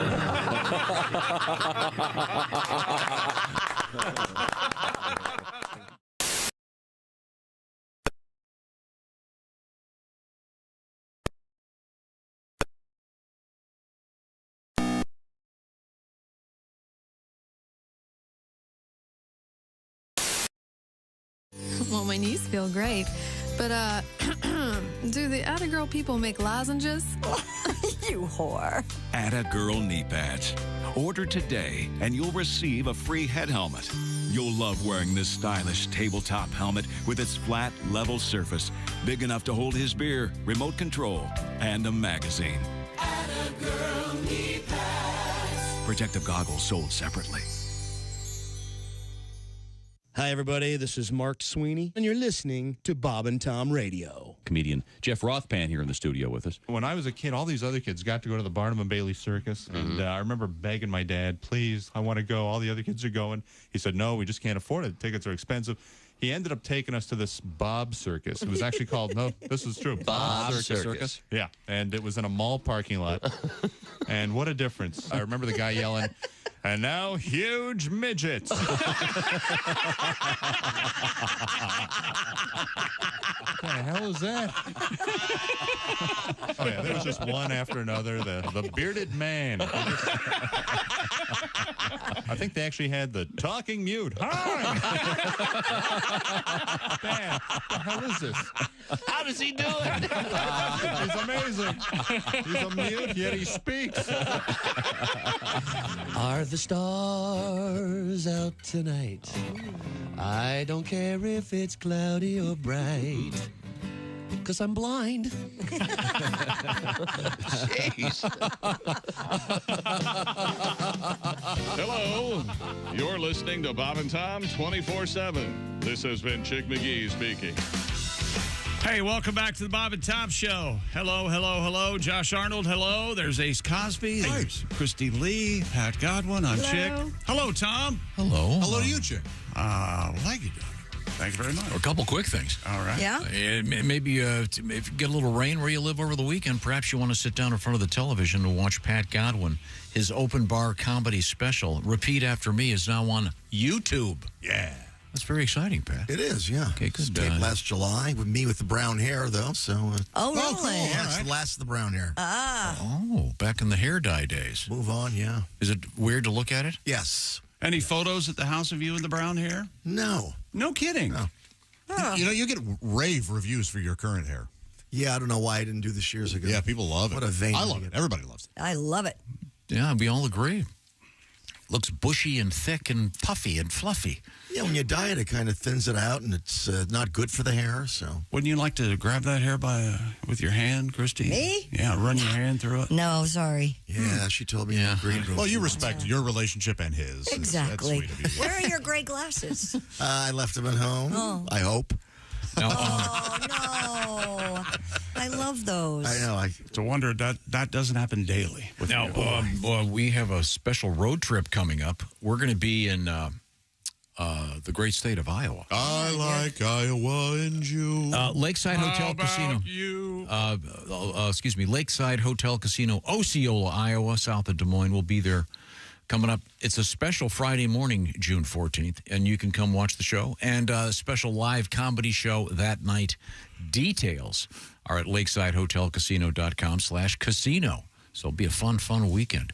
Now, we return with Chick McGee. He's over there at the sports. John Lennon's long-lost guitar has been sold at an auction. Julian's Auction said the Framus, you know, Tom? F-R-A-M-U-S? Yes, it's a 12-string, yeah. 12-string Hootenanny acoustic guitar had been, this is a world record? Is that what you're saying? Well, lost for over 50 years before recently. Yeah, I don't think it's a world record. No, it's one of the 5th most expensive guitars ever sold. Why is he doing that? Do you say Framus or Framus? I don't know. Oh, it's a good question. Yeah, good move. Not a world record. I'm harsh, but I'm fair. I think the record is that David Gilmour guitar, I think. I don't know what the... David Gilmour sold a black Strat for charity for like $20 million or something. $20 million? Wow. I can look. I'll look it up. Yeah, but this particular thing from the BBC claims maybe it's a record for a 12-string. Yeah. Oh, maybe. Well, maybe it's a record for something John Lennon touched or something like that. What's the record for keeping a 12-string in tune, Pat? Oh, 2 seconds. Okay. They're very hard to They're keep. pain in the ass? Yeah. It doesn't say who bought it. I'm wondering if the area code for that person is 317. The David Gilmour guitar sold at Christie's for over $21.5 million, basically. Oh, congratulations, Christy. I don't know how much you got from that. But, yeah, Yeah, well done. right. My, Wouldn't that be my nice? guitar right here, the Taylor 314 CE, the Pat Godwin. You know what it's going to go for? What? $2,200. Oh. Yeah. That's right. Is that the list price? Yes. Yeah. Maybe it's a record for a Lennon acoustic guitar. Could be. Maybe that's it. Now, the Taylor's named after Taylor Dane, right? Taylor Swift. Oh, okay. They went and changed it? Yeah. Huh. I love that Taylor Dane song. Love Will Lead You Back. I like her, too. That's a good one. And she was, really, if I remember correctly, real hot. Yeah. I had a drink with her. Yeah, Really? you did. Did you I did too. Is that code for something? Did you sip from that sweet? Hey. She serve any The shrimp chalice out of of her? love. You dip your shrimp in her. Keep that hotel next to a shrimp place. Hotel. A Hojo, huh? Have you slept with a famous rock star? Pictures or it didn't happen? No. No? You never Anybody in the slept with biz? a lady rocker? Come on, man. Spill the beans. Keyword famous. Keyboard famous. And no, Sheila E? the keyword famous. Oh. I don't know what he's talking about. What about one of the Bush twins? You've slept with one of them, right? Pretty sure he did. That was just their nickname.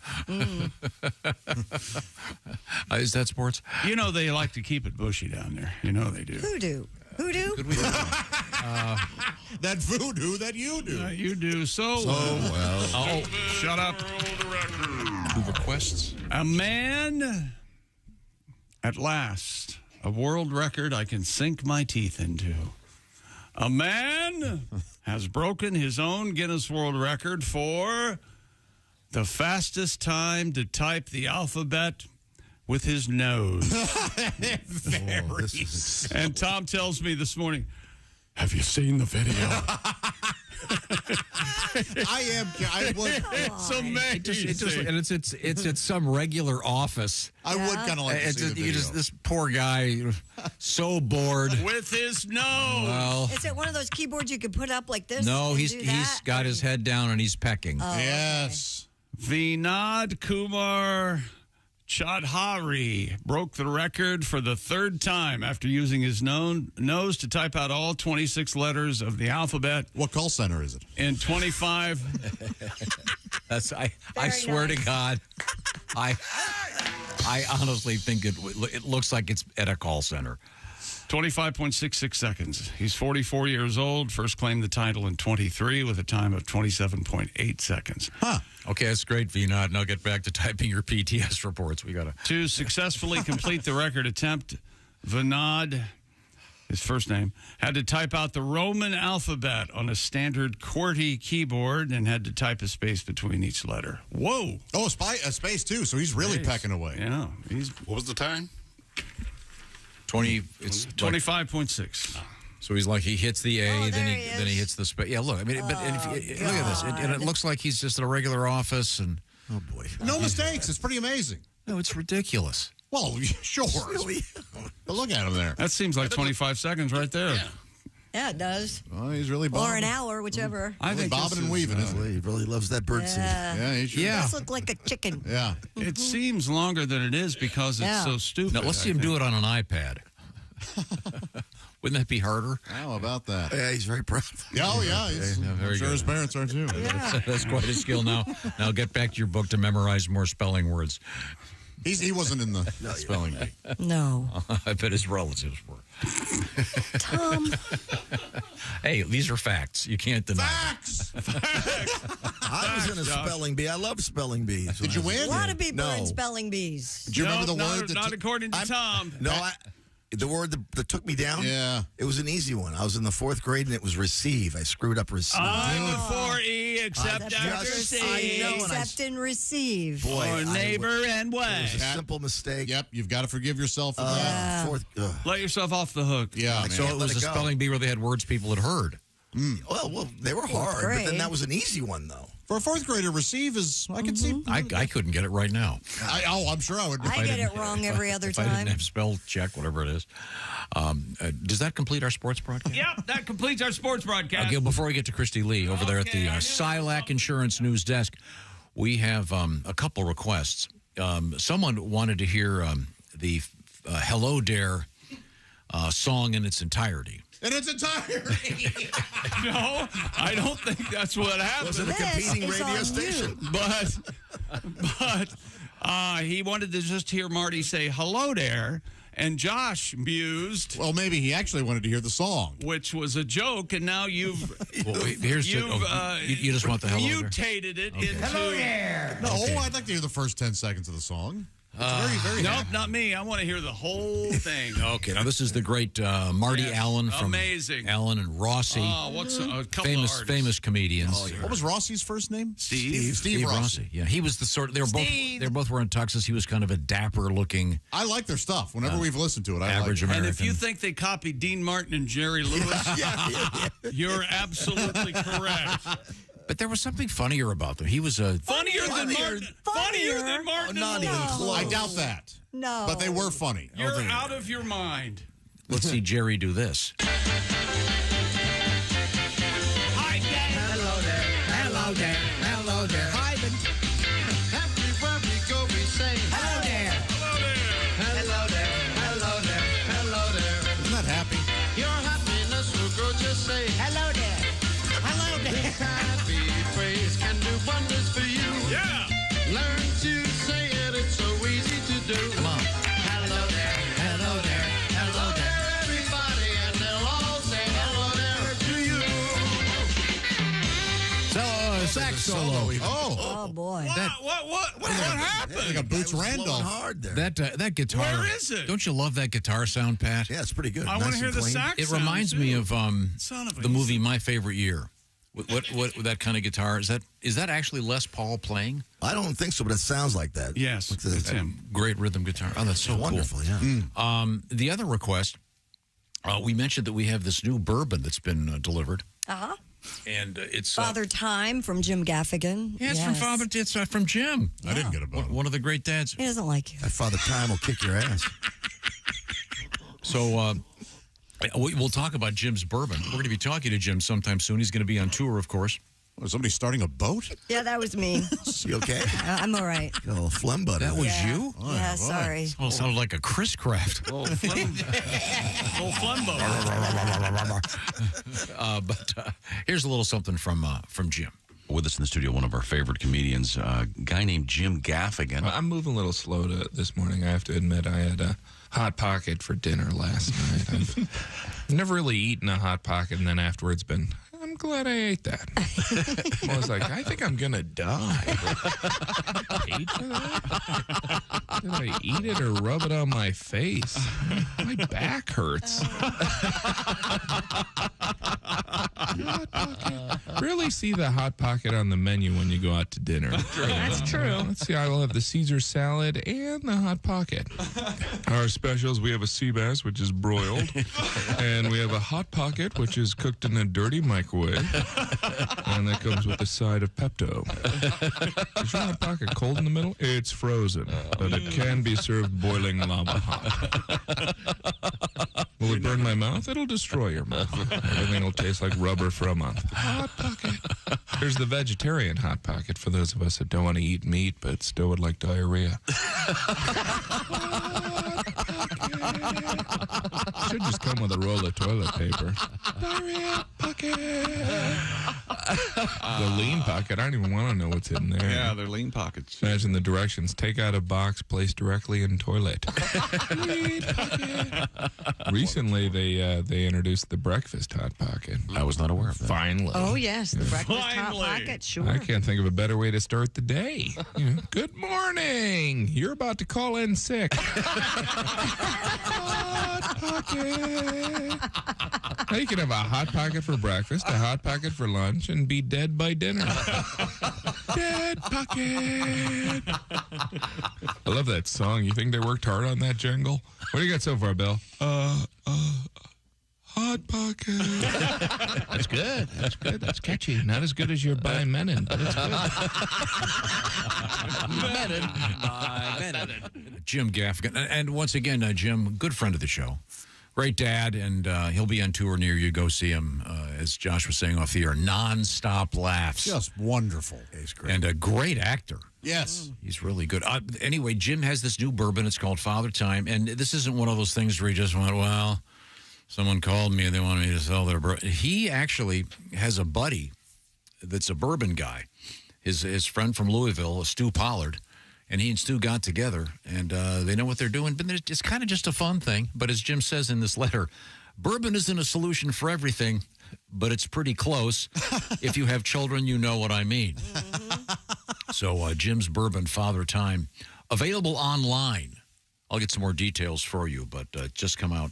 And like I said, if you get a chance to go see Jim live and in person, you'll feel better about life. I can assure you of that. Did any of your parents or anybody in your family, like if there was a teething baby, rub some sort of alcohol on their gums? Oh, yeah. My grandma. Really? Yes. That's how it starts. How it starts. Yeah, you really took to it. You relate the loss of pain to the booze. That's one of the themes of Matthew Perry's book. That's how it started for him. Right, Chick? Well, there was something more than alcohol. Something more than that. Yeah, but when he was a kid, yeah, he can kind of trace it back to. He was medicated early on. But anyway, on a much later note, Father Time, the bourbon from Jim Gaffigan, and one of his old friends, actually, a college buddy of his, Stu Pollard. So we'll find out exactly how you can get a nice bottle of this. And the other bourbon we were talking about was Field of Dreams. Yeah, our friends restoring. That's made with the corn from the actual Field of Dreams. Mm-hmm. Speaking of corn, what? What am I going to say? Go ahead. I don't know. I'm sure it's something coming up or something we've done before. It's nothing about right now. Nope. Coming up. Guarantee you it has to do with poop. Corn and poop. No, we have, actually coming up, we have a story about a place you can no longer wear a giant penis suit. Yeah. In case you were. What's the world coming to? I know, right? I know, but it's Friday. Why am I just finding this out now? We have, this is, I'm finding rather I don't amusing. own a giant penis suit. Do Thankfully. you? Do you? Oh, that's it. They're like tuxes. I just rent mine. Wait a minute. Didn't you have a hat? Vagina. Oh, you were the That was vagina. the opposite, I forgot. Yeah. Boy, those were the days. Huh? Do we still have that somewhere? I remember it clearly, seeing it live. I remember it clearly. I have no idea. What a great idea that was. That was something. Was it? Yeah. And there was one especially offensive joke that you did with that. Oh, yeah. I don't know what you're talking about. We won't review that. Now, interestingly enough, Indianapolis, Indiana was the site of the Indy 500 last week. Yep. Hence the name. Yes. A great race. Coming up in Indianapolis, Indiana, the Breath Summit, ladies and gentlemen. You see this? Hi. We'll find out about that. Why don't they have they must have a contest for the worst. Oh, they have. Oh, man. Yeah, I think we've talked That's about like a that Scotland before. thing, it sounds like. Why Scotland? Say always, there's the Well, I'm just glad he didn't talk about the spelling bee again for some right. reason. Scotland. Scotland. You know how dirty haggis, Scotland's breath. The whiskey and the haggis. Oh yeah, the haggis alone. Oh my God, that's like that's like eating an elephant anus warm. Now, a couple cool things about Indianapolis. This can't continue. Coming up, the great Lucas Oil Stadium is going to be the site of the swim trials. Home of the Colts, said it has Tom's fascination. He doesn't know how the water gets into the... please. No, he doesn't know how the pool got inside Lucas Oil. They're building gigantic And he pools inside a doesn't stadium. know how the water got into the pool. And where are they going to get all that water? Well, a fire hydrant, maybe. You know the roof is retractable. They just lowered it down in there with a helicopter. They're waiting for rain? Yes. Use your brain. Well, Come on, Tom. I think it's fascinating. I know. When we come back, we're also going to explore. When's the last time you got in a bicycle, Chick? It's been a while. I cannot remember. Ace, can you ride a bike? I could. I haven't ridden one in a couple decades. Couple decades? Decades? Really? Yeah. Would you like that? Would you like a bike? I have an extra bike, actually, for you. If I head you over to my house, could you hop on one of the bikes and ride down to... I'm sure it's muscle memory. You think so? I think so. Yeah. Yeah, just like riding a bike. We've all heard that statement. Yeah. Everybody Learn remembers. how to ride a bike, you can ride a bike. Yeah. Well, we're going to find out what % of Americans can't and what % of Brits can't. Huh. And it's kind of interesting. I was kind of surprised. It's all coming up. Nothing? Okay. What, it's not interesting? Is that what you're saying? No, I didn't say that. Yes. Okay. we could do more hockey scores. This is the Bob and Tom Show. Thanks for listening to the Bob and Tom Show this morning. Catch any part of the show you missed later today on...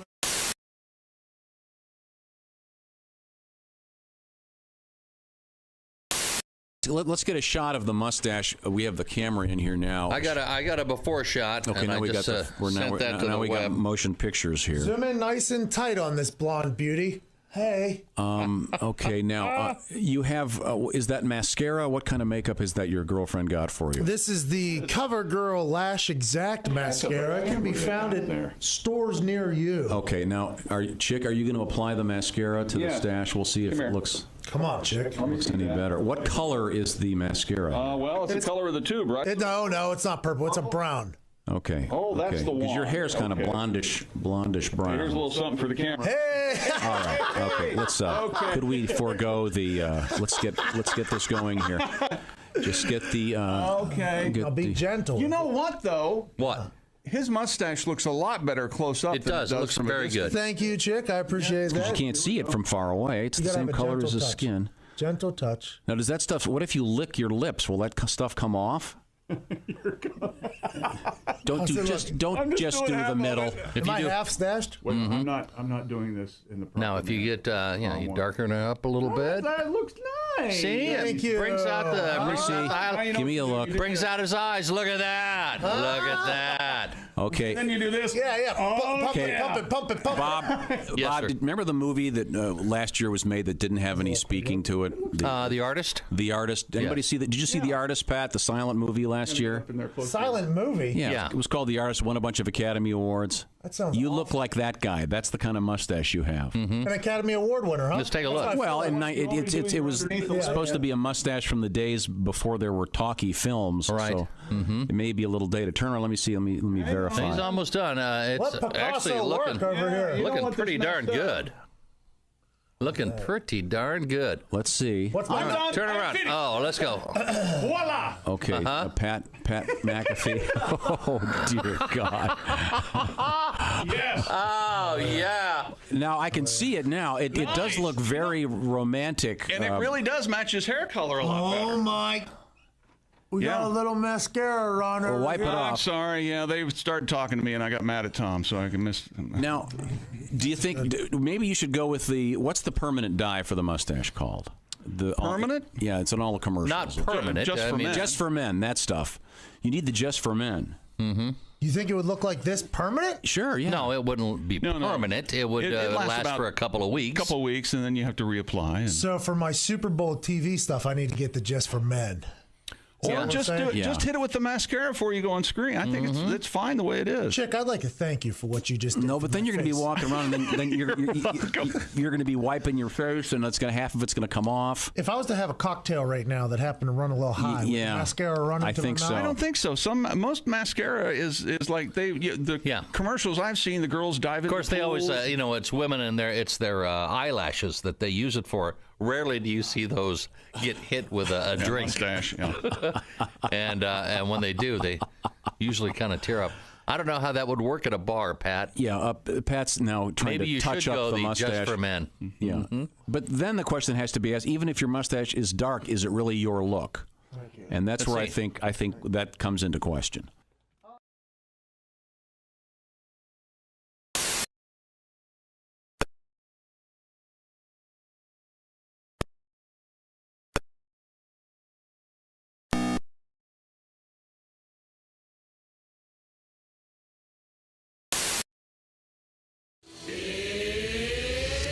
Bob and Tom Radio. We had a guy die there. Oh, that's right. I know the story. I've seen some bad shows, but now this guy actually died. A comedian named Ron Douglas actually died. He died stopped breathing. Died. He stopped breathing. Died. Did he die in the green room? He died in the green room. And everybody went home and didn't know that. And Larry Reed was there, and I was there. And you didn't know he was dead. No, I thought he was sleeping. So you left him there. We left him. So you all the second show. So you all went home. We all went home. So he's dead on the couch. So you get a call the next morning. We get a call the next morning.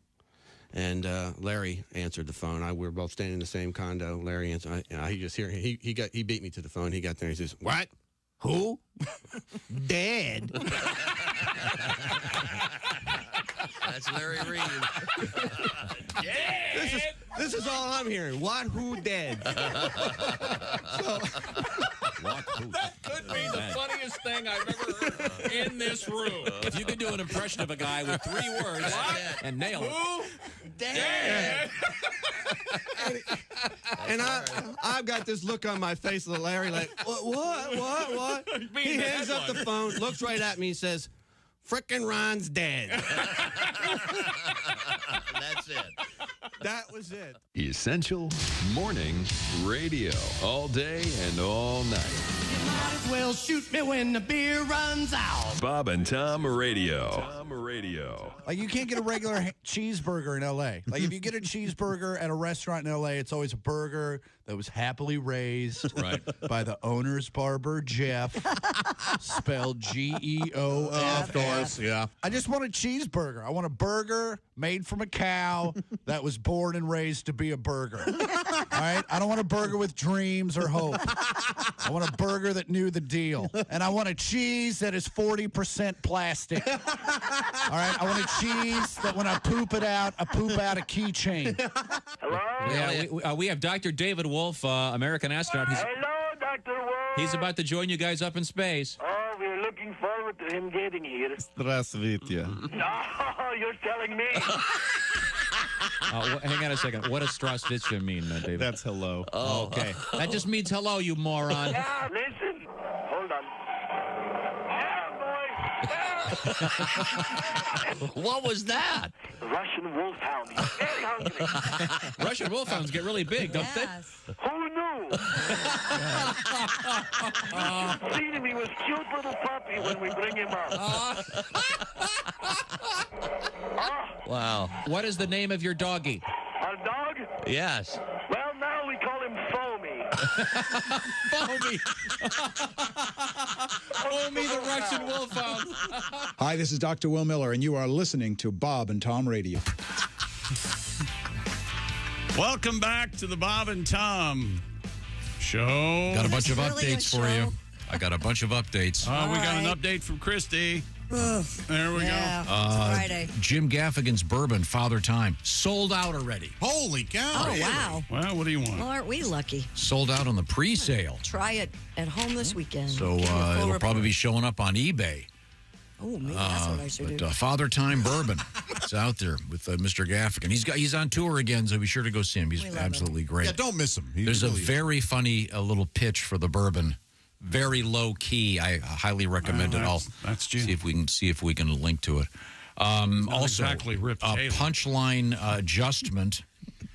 Tom Whiskey. A punchline adjustment. Yeah, we're fixing the joke. Tom baby. Whiskey stopped by earlier and suggested that the gentleman who was sitting next to Christy Lee at the bar that contended that he had an ESP on his watch, and the watch I think the watch said that you had no panties on. Is that I had panties on. I told you I had panties But then on. you said you did have panties on. Yes. He said, well, the watch is an hour behind, and it should have been the watch is an hour ahead. That's all right. Oh, But right. this guy says no. No? I disagree. Oh, Christ. I assume that when Dr. Whiskey met Christy Lee and said her panties were off an hour ago, that she'd been, quote, nailed by a rando bass player. Oh, there you go. Wow. That is, what have we done to your reputation, Christy? That's all right. This is terrible. How about that? So sorry. Looking for something to do this weekend? How about going to your house and opening up your computer or whatever and watching on YouTube, Repeat After Me, the open bar comedy special starring the dark-haired Pat Godwin. Yeah.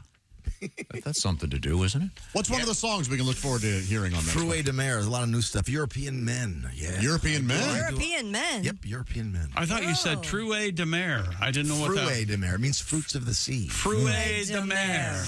Is that all surprising? Italian? Is that is French. French? Sounds a little fruity to me. It's how the French woo their women with Any of your hits on this special? What do you mean hits? This is special. I close with First Date, yeah. Okay, good. Do you have what a title for this special? It's called Repeat After Me. It's the way I open up all the shows. Tom, Repeat After Me. Tom, your thoughts about him naming it I like Repeat that. After Yeah, Me. that's a good You title. did. Yeah, you I do too. like that. very Did you good. check with him before you named it? The night before I checked. Command. Did ya? It was already picked, but I thought I got to check with Tom. And he goes, good. Oh, that's a great name. Yeah. Well, you know what I do, though, is change the background. You know, pop that background out and put a different And color the font background. needs to be a lot larger. Yeah, the font. I can't see it. And I like black type on black background. Doesn't font sound like a dirty word? It kind of does, yeah. You got to change your font. It's Yeah. starting to smell. Oh, boy. Nobody wants a smelly font. Here's an email for back- me and Her Josh. back font is right. Dear Josh and Chick, I just saw on the International Newswire yes? that registration for the 2024 Florida Python Challenge is now open. Oh. It's a 10-day competition. It starts August 9th. My August is wide open. Mine too. That seems so long. I know you guys are interested in going, so I'm willing to kick in $100 towards your travel and lodging if Tom will pay the rest. That's from Bill. I'll be there from Dayton, Ohio. Well, thank you, Bill. Would you actually get on board one of these little skiffs and go into the Everglades? Yes. If they give me a gun, I would go. No. I'm telling you. Yes. But 10 days sounds like forever. Yeah, the odds are you're going to get eaten by a python by day 4. You know what worries me most about it? No. The mosquitoes actually are the number one thing that I'm like. And then they have those weird black bugs down there that are everywhere. Oh, the palmettos? Or no, there's love something. bugs. The love bugs. Oh, God. Yeah. They cover your car. It's just Yeah, a they're mess. But I would absolutely doing do it. this. People have those bras on their cars. Yeah. Yeah. And then Well, all their panties. cars have big boobs. Panties in the back. Got to cover those headlights. Now, panties in the back. That'd be funny. That would be hilarious. I'd follow that guy around till he got out of his car and Just shake his hand. Give him a big hug. Congratulations. Yeah, Bra and panties. Yeah, sadly, they cover the truck nuts. So it depends on the season. You would actually do that. You'd go hunting for one of those things. Yes. Yeah, I would do it. You wouldn't be terrified? Well, you go. I'd be a little nervous. You fall in and a gator gets you. So people do use guns to shoot these things? No, I didn't think Yes, so. of course You have to they do. strangle it yourself. Do they? No, you Yes. don't. You. I don't think you You do. have these big hooks and you put them in the bags. Oh, hey, there's one. They kill them humanely on their own. There's another one. Oh, hey, I got 2. Oh, I got 3. Are you using the actual hook? Yeah. I mean, I'll use my hands. What do you mean they kill them humanely? What do they do? They put them in a gas chamber? What are you talking about? No, they Wait for them to die of old They put age. them in these very long cots. And Well, if it's like America's death row, they have 30 years of legal wrangling. Is it And like they get a really nice last meal. Is it like Edward G. Robinson and Soylent Green? They put him in. Yes. They show him a movie about the outdoors That's and exactly how it used to right. be. Yeah, that's nice. And they do get a last meal. I'll have a rat. And their last meal might be you. No. Nobody's ever gotten eaten doing this. Did you have hear they? what he said? No. It's only a matter. You'd be. The odds are you're going to be eaten by a python in 4 days. They would wrap themselves around you, though, right? Yeah. They could squeeze you to death. If they sure. wrap themselves, can anybody get them off you? Yes. How do they do that?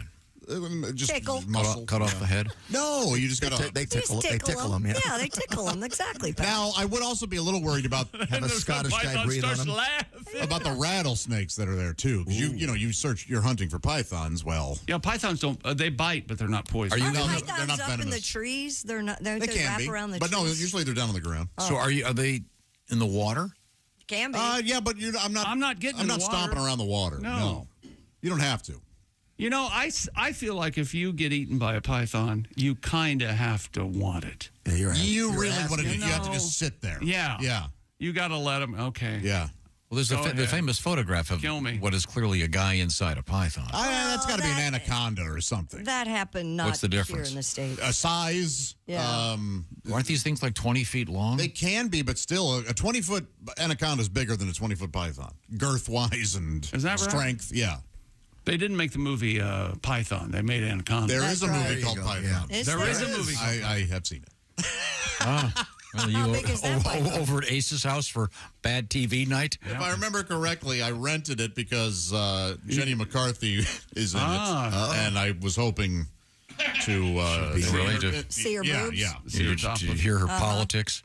No, we the just wanted to politics see of her an boobs. idiot. Stop. Yeah, Robert Englund is in it, and Jenny McCarthy, and Couldn't let it go, could you? I really want to Is she see in a he wheelchair couldn't. yet, or just her kids? no, she, Time now to Let's take a break. Yeah. No. What, Pat? A palate cleanser. Oh. Don't you think?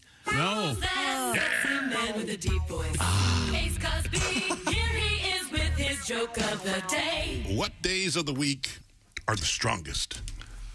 I don't know. Days of the week are the strongest. I don't know. Saturday and Sunday.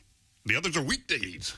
That was Ace Cosby's joke of the weekdays. It had been sitting there all these years, and we hadn't thought of it. You know, it's a weak move getting your father a tie or cufflinks. Weak sauce? That is weak sauce, yes. Well, what's not is Omaha Steaks. Go to omahasteaks.com. Get Dad something unforgettable for Father's Day. Order him delicious gift packages starting at only $89 with code BTS at checkout. Satisfaction guaranteed. Thank you, Ace, and thank you, Omaha Steaks. We got a big Omaha Steaks cookout next week, just so you get a taste of that. It comes through the radio. Even listening on the app. I smell steaks. You're doing what on the app? Listening. Oh. It's a trick. Did you hear pissing? Yeah, I heard pissing or if you're something pissing else on that the app, started with a P. That phone's going to go bad. Can you get that on the app? Coming up, sweet. We've got the Breath Summit. We've got Why You Can't Wear a Penis Costume. And the weirdest story of the year so far penis costume involves an extra thumb. This is the Bob and Tom Show. Hey, thanks for listening to the Bob and Tom Show this morning. Get a look at today.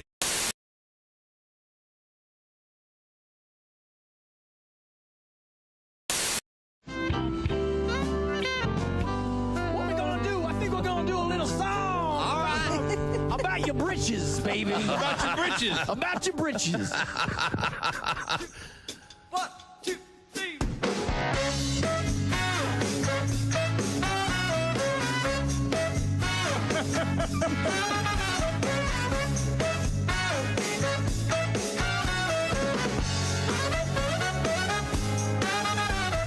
Monday, Tuesday, hump day is halfway. Sticking in the pig, popping in the bank. Saturday's coming quicker than anything. 48 to rendezvous.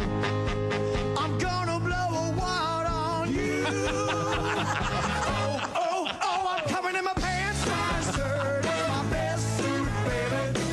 Gonna pick your flower, gonna be there in an hour. Coming in my pants, shine shoes, and my necktie, honey.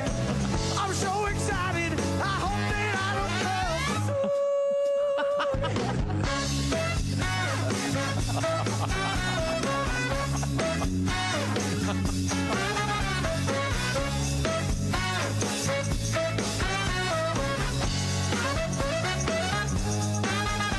I can't move on, attention is long gone. Suits are pressed, wallets in shape. The only thing left is a little man's cape. 24 to rendezvous. I'm gonna blow a wad on you. Oh, I'm coming in my pants, my shirt, it's my best suit, baby. Gonna pick your flower, gonna be there in an hour. Coming in my pants, shine shoes, and my necktie, honey. I'm so excited, I hope that I don't come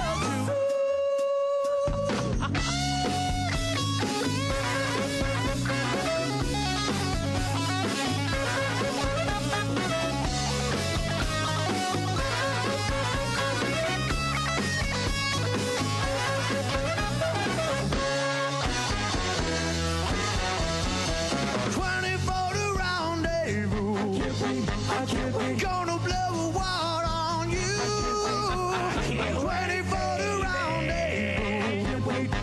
I'm gonna blow a wad on you. Oh, I'm coming in my pants, my shirt is my best suit, baby. Gonna pick your flower, gonna be there in an hour. Coming in my pants, shine shoes, and my necktie, honey. I'm so excited, coming in my pants, my shirt is my best suit, baby. I'll pick your flower, gonna be there in an hour. Coming in my pants, shine shoes, and my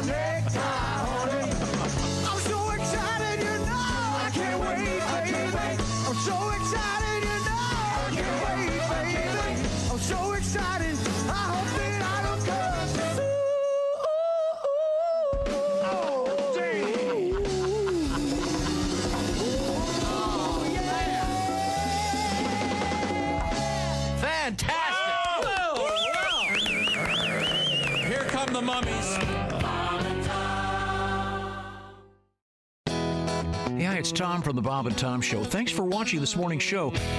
To listen, just go to bobandtom.com. Check out the list for a station near you, or stream the online radio station on our website and the Bob and Tom app. The Bob and Tom Show, on air, on app, and on. And this is Storm. And we're Paul and Storm, and you're listening to Bob and Tom Radio. Friday, 8 p.m. Hi, excuse me. I'm having a dinner party and I've run out of coffee. Might I borrow some? Sure. Here you go. A few minutes later. Excuse me. Could I trouble you again for some more coffee? I just gave you some 10 minutes ago. I know, but my guests are really big coffee drinkers. Okay, here you go. Thanks. Do you mind if I ask you a question? What? Do you live here alone? Yeah, why? Shortly thereafter. You again? I need more coffee. It's impossible. Okay, but it is possible that you want me. No. Good night. 2 minutes after that. Go away. Stalker's Choice Coffee. The coffee is so good, he'll come back again and again and again. Coffee. More coffee. Go away. Need some coffee. I'm going to call the police. You want it so bad. I'm calling 911. You want it so bad. Stalker's Choice Coffee. Share some with a neighbor. Stalker's Choice. It's what obsessive-compulsive relationships are made of. You're listening to Bob and Tom Radio. 24/7. 24/7. A thought from Paul Gilmartin. Down the elevator shaft they plunged, hurtling towards their death, their faces drawn by Edvard Munch. They smelled the devil's breath. Your tongue, she said at number 3. Let me see its size. He grinned and licked his forehead. She buckled at the thighs. The impact satisfied them both. Police were left some clues. A smiling woman all alone in a stranger's pair of shoes. Christine Stedman. Now, you're a mom? Well, a mom and a grandma. I think you know that. I know. I'm a grandpa. This is how this Are works. you? Yep. She's been married 27 years and still a virgin, Tom. Yes. 28, Well, you know, 28. I have a Sorry. lot of grandkids. My daughter keeps having babies, has one almost every year. Really? Wow. Yeah, she called me the other day. She goes, Mom, guess what? I'm pregnant again. There must be something in the air. I'm like, yeah, your legs. But seriously. Hello? Bang! Hello? Zing! I'm getting her fixed. Yeah. Rick Schrader is our guest, and Rick is on his, well, frankly, you're on your second marriage. I don't know if I should bring this up. Yes, I am. Maybe men and women living together is just too much anyway. I think, it's just too much pressure. I think men and women should live around the corner from each other. Much better let you call each other up every morning. Hello, you being a jerk? Yes, I am. Click, right? That's you. Go to a movie, instead of getting up every morning and spinning the big pain wheel. Today's mind game, vague remarks about your failures at work. Hey, all right. Hi, this is Mike McRae, and you're listening to Bob and Tom Radio. Hey, welcome back to the Bob and Tom Show at the Silac News Desk. It's Christy Lee. Well, hello, Chick. Hello, there's Pat Godwin in the performance room. Hi, Chick. There's Josh Arnold. Hey. There's Ace Cosby. Howdy.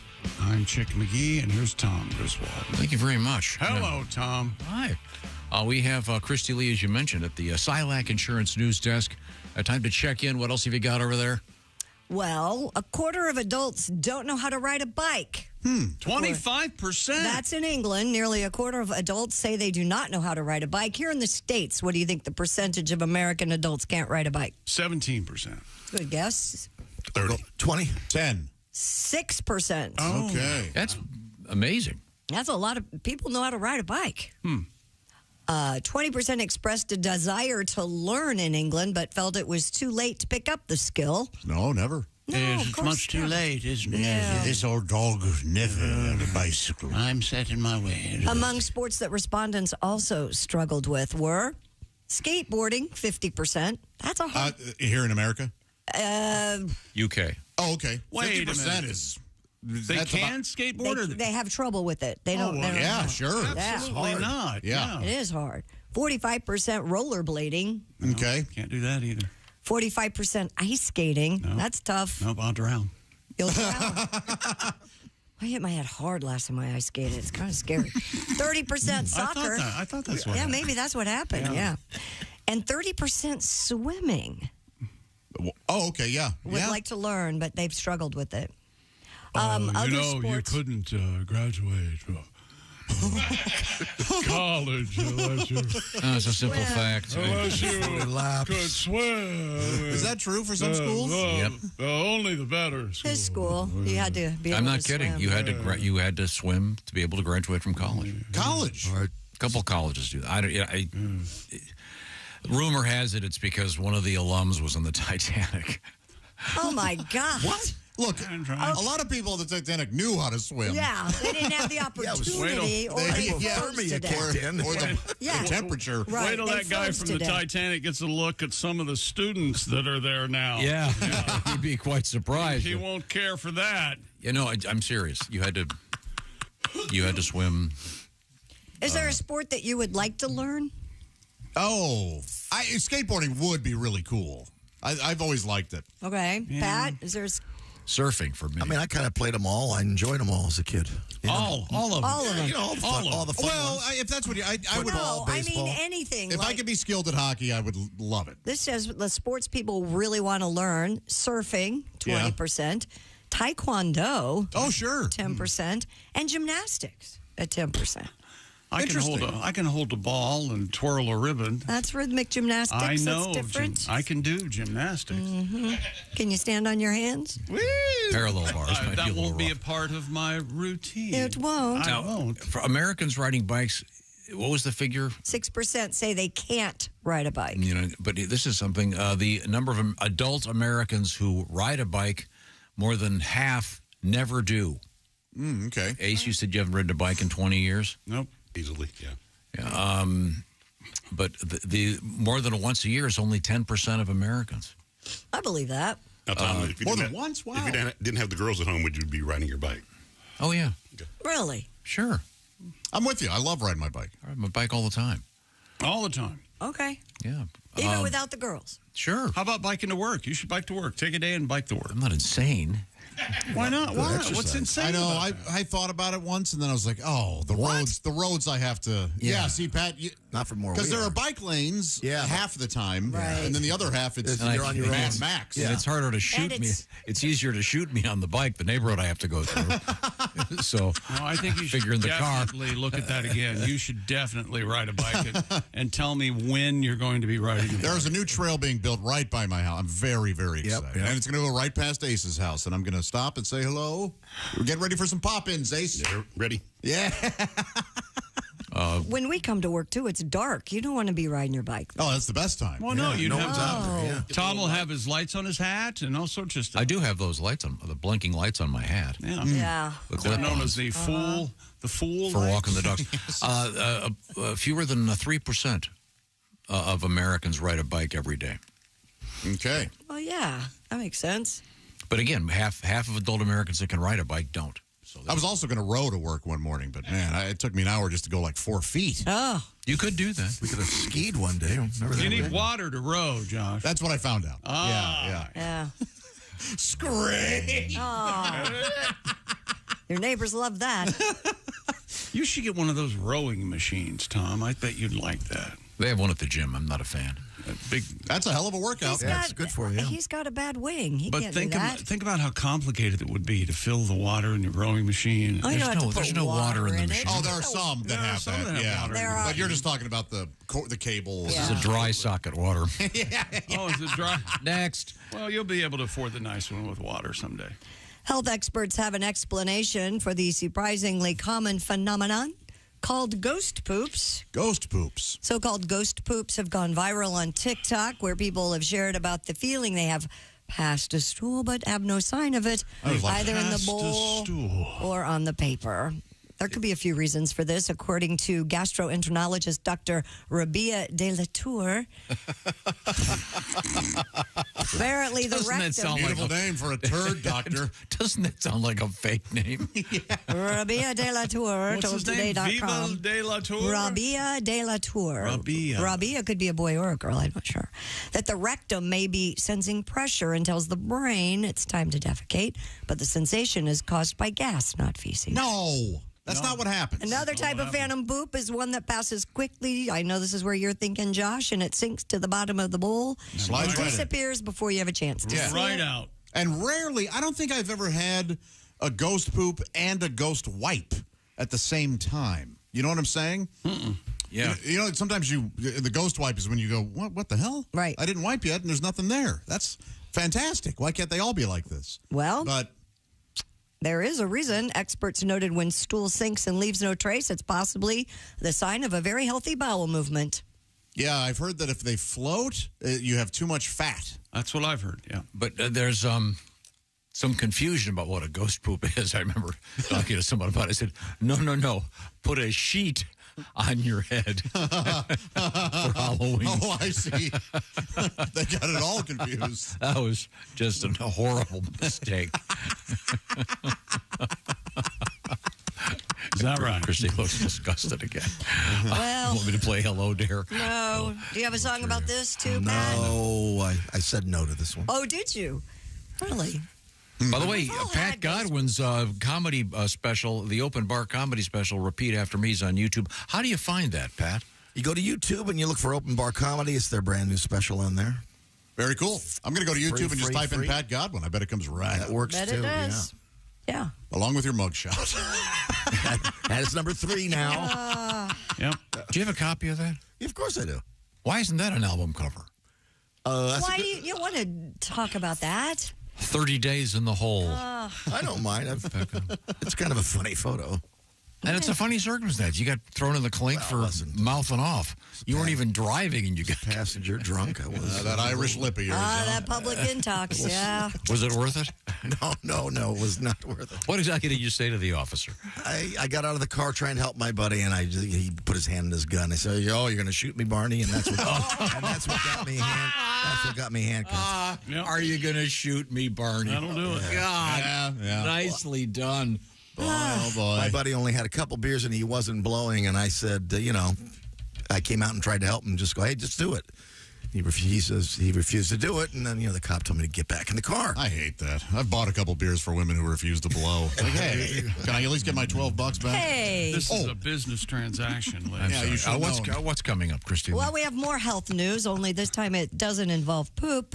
It involves your breath. We'll talk about that coming up. We have a town that bans penis suits and sex dolls. We have a sex doll in a body bag. Penis suits and sex dolls and big, All right. Big rubber dildo.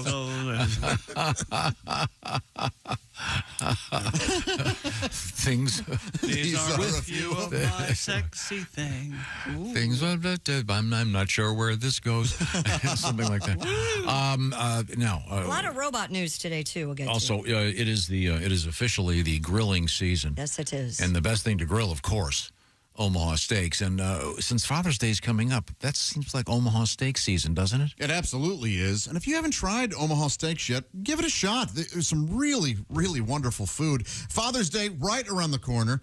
Dads deserve steak. We all know it. And the Father's Day experts at Omaha Steaks, they've made it easy with hand-selected gift packages. And they only start at about $89. Just go to omahasteaks.com. Use promo code BTS at checkout. That's going to get you an additional discount when you shop gourmet gift packages for old dad. Pick from all kinds of premium proteins. They have the juicy pork chops, air-chilled chicken, beefy burgers, jumbo franks, so much goodness. Your dad is guaranteed to love it all. Go to omahasteaks.com. Use promo code BTS. That's going to get you exclusive savings. Shop for unforgettable gifts guaranteed to make old Pop's day. Because if there's one thing Omaha Steaks knows, it's that dads want steak. And while you're getting some of those packages, throw in some extras. That meat lovers lasagna. Make sure you get some of those caramel apple tartlets that are the perfect end to every great meal. That's omahasteaks.com. Use promo code BTS at checkout. Save on exclusive packages starting at just $89. And I'd be remiss if I didn't mention their potatoes all gratin also. Those brown up so wonderfully in the oven. Just delicious. The lasagna, don't forget it. Yeah. Your dad does not want a tie. He wants steaks. Okay. Now, coming up, we're going to have our special grill out. Also, coming up, a bizarre story about, as Christy mentioned, robots and thumbs on a robot. Oh, no. Wait till you hear this. They can hitchhike? Well, yeah. I never thought about that. Did you pick up that robot? Are you going my way? And he looks foreign. No. This is the Bob and Tom Show.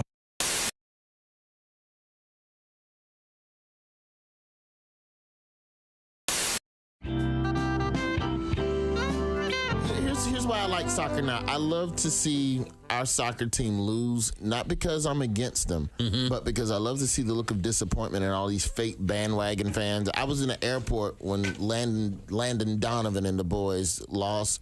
And people were in the airport crying. And we're just so proud of them. We love our soccer team. Really, name 3 players. How true? Just say you like soccer. First of all, we shouldn't even have a soccer team. We should have soccer players, but our national team's only function should be to go to other countries and allow them to stomp us because they can't beat us in anything else.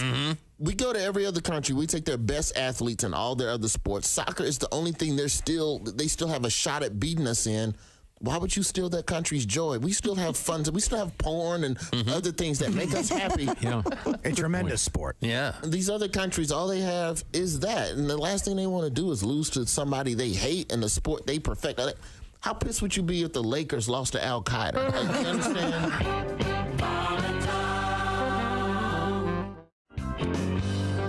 I tell you, I am single now.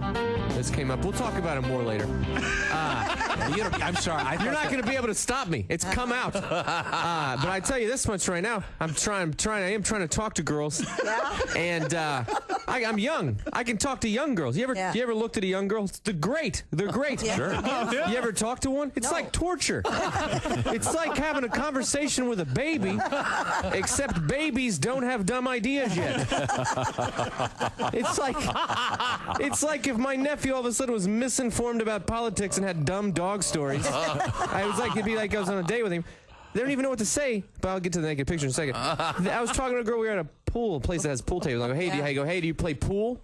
And she goes, I had sex on a pool table once. Oh, wow. That's a weird way to say you don't play pool. I don't even know how to respond. Was it a league? What is that? How do I go to that? I'm glad I didn't ask if she played ping pong. Yeah. But that pictures thing. Yeah, you got to be careful who you send naked pictures With to. these young chicks, they'll send naked pictures. You can do it. You don't even have to. I was just texting back and forth with a girl, and she's like, hey, I like you or whatever, and you want to see some good pictures. Semicolon, close parenthesis, I do. And then she sends a few of them, and I'm like, hey, these are hot. Yeah. And then she's got short hair in one and long hair in the other. They just keep them on file like W-2s. From now on, send me your boobs and today's newspaper. Yeah. I want to feel special. See them with today's headlines. Yeah. You want to know that they're fresh. You know what bugs me about life? What's that? People who take a reasonably simple task and make it incredibly complicated, like making a full-scale Broadway show production out of drinking iced tea. That to me is really. What's your problem? Why can't I enjoy my iced tea over here? Well, you can. Did you bring your thermos? I did bring my thermos. Can we get a picture? Can we get a picture of the thermos sitting and Christy standing beside it? Yes, so they can get the actual full because seriously, spectrum of how big this is. Easily, that's bigger than Christy's head. Correct me if I'm wrong. That. Christy could easily sit on that and watch a sporting event. Certainly. Well, what's wrong with having? You know what? I think we should have her sit on it, and we'll caption it "Sun Tea." He's going to read some article or some idiot friend, and when I find the idiot friend who told you about this cold iced tea, I'm going to punch him right in the face. Who was that guy? The best thing to do is to be in a separate studio because Jeff, would you like a little glass of nice iced tea? No, thanks. It's delightful. I love iced tea. There's no ice in it, though. No, God, no. God, no. That would make it. Then it's not iced tea. Watered down. The ice would bruise the tea. Yes. No, the ice is in the cooler. I quit. Can we get a picture of the iced tea? How much does this add to your morning? You had such a bad morning, you said. Are you getting up extra early now to make your tea? No, the tea was made last night in the car when I left this morning. Oh. In the car? Somebody put it in the car? I did. You put it in the car. You put it in the car? Last night. Last night. Yes. It's crazier than I thought. Well, I thought it was supposed 3 letters come to mind. OCD. Those definitely. Are you kidding me? I thought it was supposed to brew in the refrigerator. That's old technology. Only with Tom, the OCD is in capital letters with big lights around each. I thought the tea was supposed to brew in the refrigerator overnight. Tom's taking it a new step, I'm sure. Well, why not have it brew? I call it not OCD. I call it CDO because I want the letters in alphabetical order.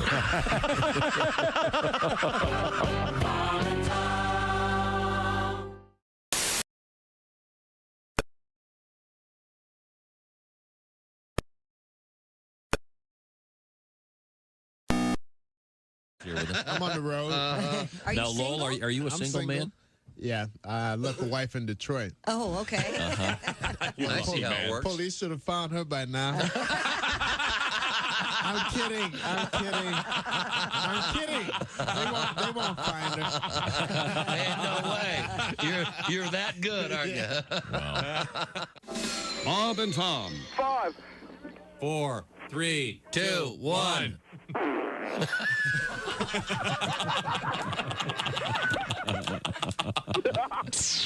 They put the F in professional. Welcome back to the Bob and Tom Show. Hello. It's Friday. Yeah. Feels good. Friday. Seems like a Thursday, doesn't it? Yeah, it does. Good work, everybody. Way to go. Way to make it a great week. You did well. All right. Thank you very much. Now, we have Christy Lee at the Silac Insurance Company news desk. Look at her. I see her over there. Well, thank you. How's it going? Pretty good, actually. Did you know that over 100 breath experts are expected for this summer's 2024 Breath Summit? Really? In Indianapolis, Indiana. I saw the billboards. Did you? Yeah. Sponsored, of course. Oh, yeah? Yeah. Oh, the certs, you know. Oh, sure. Yeah. It's not a candy mint, it's breath mint. It's both. It's two mints. It's two mints in one? 2 mints in one. Oh. The biennial conference offers attendees an opportunity to hear about the latest breakthroughs in breath research. Oh. See who the guest speaker is? No. Isabel Sanford. Wheezy? Wheezy Jefferson. Yeah. You want to hear from Wheezy when you're talking breath. It's a breath conference. It's all scientists. They got to. Does she have bad breath? No, she's known as Wheezy. Her name is Wheezy. But that doesn't. It's breathing related. I don't. Certainly you can put the pieces together. I certainly don't. Excellent reference. The fact that you picked up on Isabel Sanford is Wheezy. I figured someone else would jump in with that. Dr. Michael Davis at IU School of Medicine said, quote, sharing knowledge and fostering collaboration at the Breath Summit has the potential to significantly influence global public health. Other doctors can't stand these guys. Oh, is that right? Oh, they are close talkers. Yeah. Hey. Oh, geez. I'm a breath scientist. Well, you'd think you'd know. I bet they have the best breath in the world. You think so? They're self-conscious about it? Oh, yeah. Stinkaroonie. The Well, it's interesting because, we also, here in this town, host the, what's it called? The National Body Odor Convention. Oh, really? Yeah, it's called Gen Con. Oh. The Breath Summit's going to be June 3rd through the 6th. You see, Pat. I get the feeling again, Josh, he's going to start giving us more facts. About a lot of things he's been. A lot of what? Tonight they're at the breath conference. They're having a band. Are they? Ooh, Berlin. Take my breath away. I thought you were going to say Air Supply. That's funnier. No, it's not. Oh, wait a minute. Yes, it is. Yeah. All right, or every breath you take, so obvious. It Yeah. Yeah, not like Berlin. No, that's more obscure for sure. It's a great song, though. A new service allows recent divorcees to start a gift registry for themselves. I don't buy this at all. Boy. No, that's the idea. You're supposed to buy it. So the divorcees make the gift registry themselves. Ms. Olivia Howell launched a company called Fresh Starts. Go to greedycword.com. After her own 8-year marriage ended and she was left with almost nothing. That's a shame. Divorce Maybe you should have been a registries little nicer. not only help people restock their lives, but offer a way for loved ones to lend their support. Historically, don't women get all the stuff? Yeah. Yes. In a divorce? Shouldn't this be for guys? It's for both guys and gals. It doesn't matter. Oh, sorry. But you've already given them a wedding gift. gift. Registries are among a growing trend to destigmatize separations in addition to divorce parties and formal divorce announcements. Divorce should not be destigmatized. It's a sin and it's a disgrace. Isn't the Lord it is a sin. Just give the guys cases of bourbon and a DUI right off the bat. You don't even have to drive. Right off the bat. Yeah, here's your DUI. You'll want this while you're out there looking for a new woman. I can understand where some people who get taken to the cleaners and have nothing. So do I get my money back for the wedding gift? No. No. You don't have to Maybe buy them something. Maybe just give them 2 of everything. I think there's. You don't have to participate. I think there is. People should give the gifts back. Isn't that a thing? I think it's there's a time limit, right? If you're only married a couple months, maybe. If you've been using the toaster, yeah, you probably. What about the monogram towels? What do you do with that?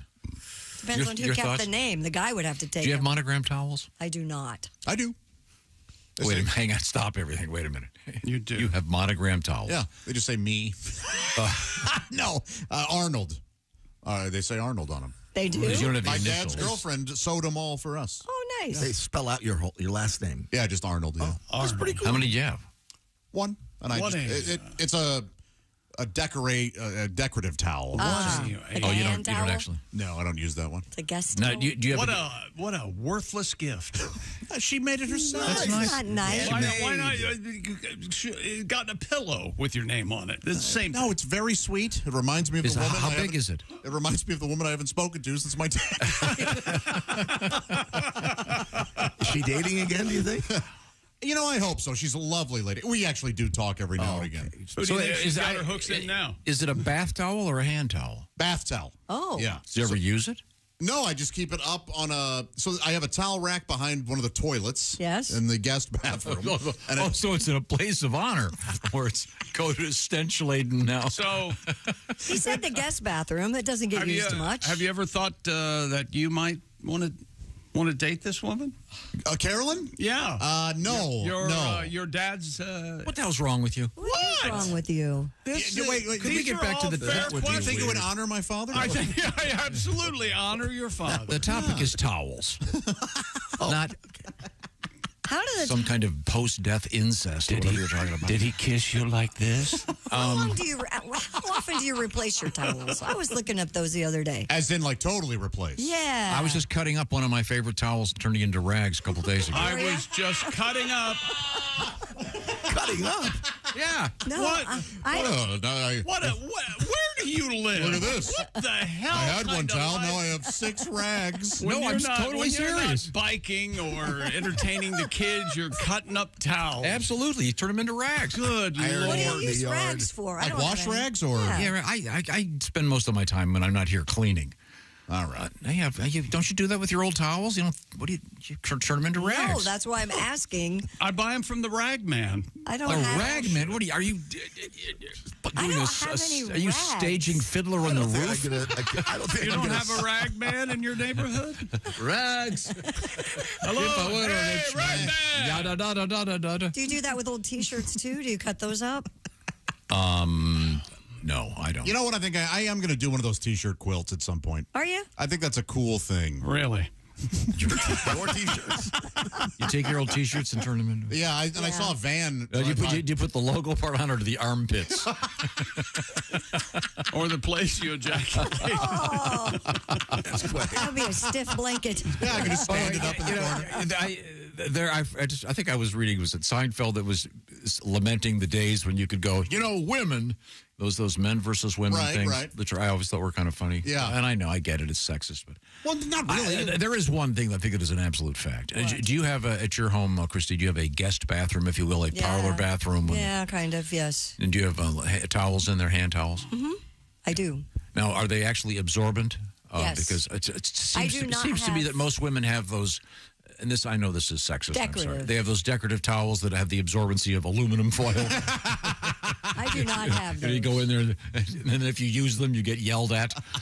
You use the towels in the guest bathroom? Yeah, I was washing my hands. You idiot! Those are for display purposes only. Or the decorative soap. Yep. Yeah. Get it out of here. Now, but it looks like seashells. Then just get seashells. Do you have? My mom used to have the decorative towels, and I couldn't figure it out because the initials were in the wrong order.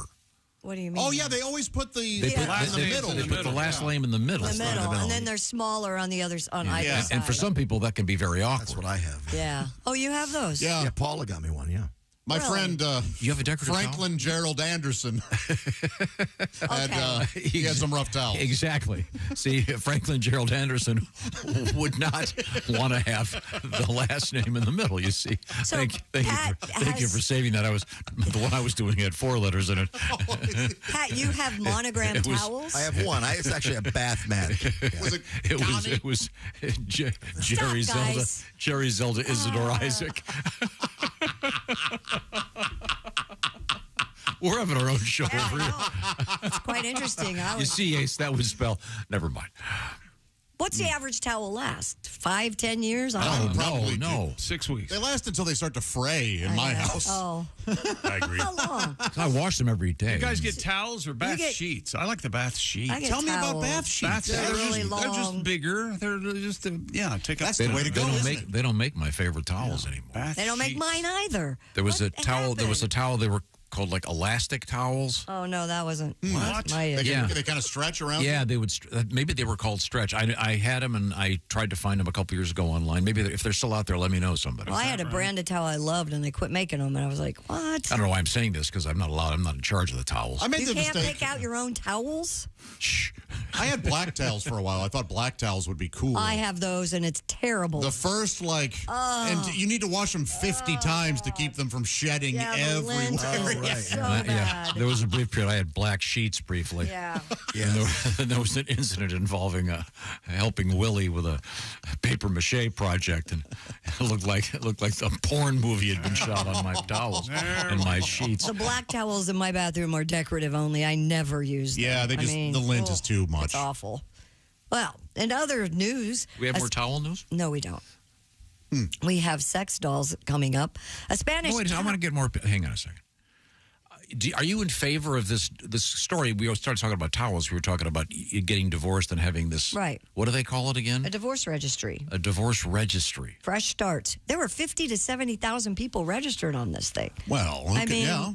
All right. You don't have to buy somebody something if you don't want. Yeah. It seems awfully greedy to me. Take care of yourself, for God's sake. What if you don't have any money left? Well, dust yourself off and get a job. I can see a friend doing this for a divorcee, but for the divorcee or divorce, what's the guy's? Now, would it be okay to give them your old towels? Huh? No. Are guys divorcees also? Yeah, I think so. Or are they like divorcers? Pathetic losers.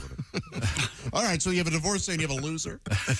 Can the losers also? I don't even You remember can what register. my point was. Pat, would you have done this back in the day? No. He didn't need stuff. He was living in his mom's basement. She had everything. She had everything I needed. Sorry, Pat. Sometimes the All truth true. hurts. You know, if I were giving a commencement speech, I think I would tell kids, live with your parents for as long as you can. Oh, gosh. You don't have to tell them anymore. What a sweet deal. I mean, maybe parents out there are furious that I'm suggesting that, but just do it. Save money. Save money. Get the hell out. Well, opinions vary. Yeah. I mean, I am a non-parent, so it's easy for me to say Chick, that. would you like some I'm monogram kidding, towels? girls. I love you. You know that. No, I wouldn't. No. I don't want thank you. monogram towels. No, thanks. They change too often. No. Would you like towels that just said Ace on them? That's cool. Well, it would have raised lettering and it's not smooth. Yeah, but they're on the end. Yeah, it's so on it's the, not it's really not going to bother you. Ace. Well, now I want to buy new towels.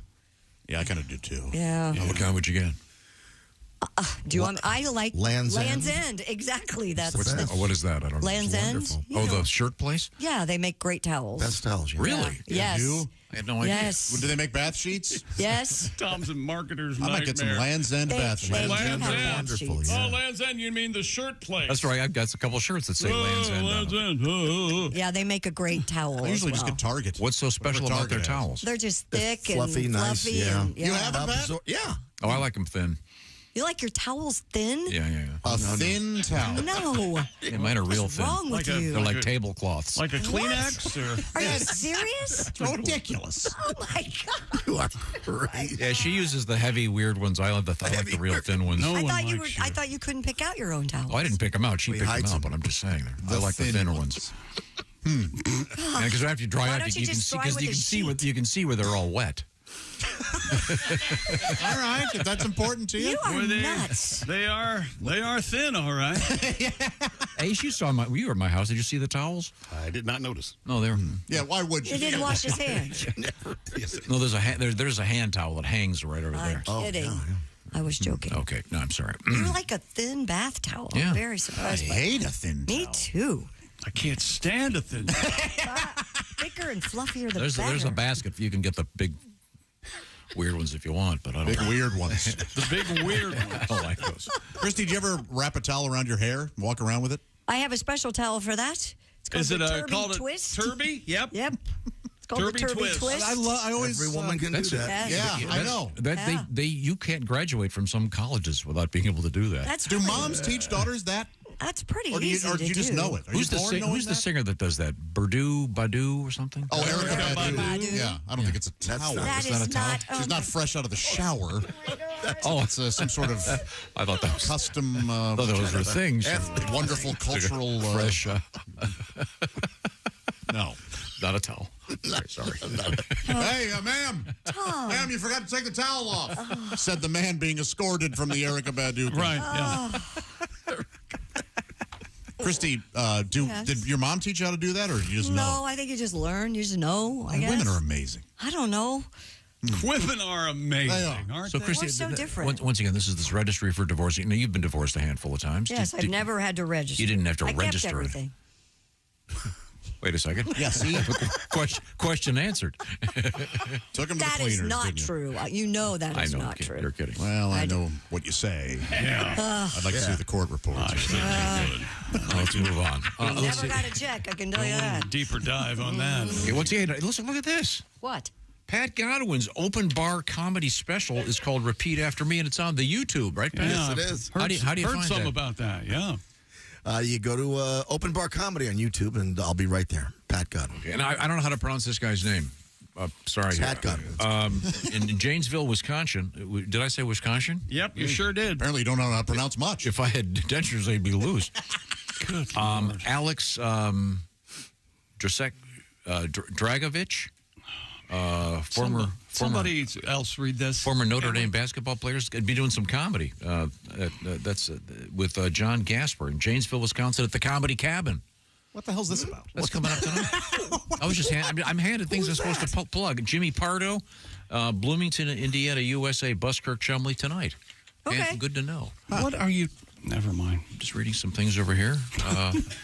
Who's that for? Well, don't read anything you find on the floor. All right.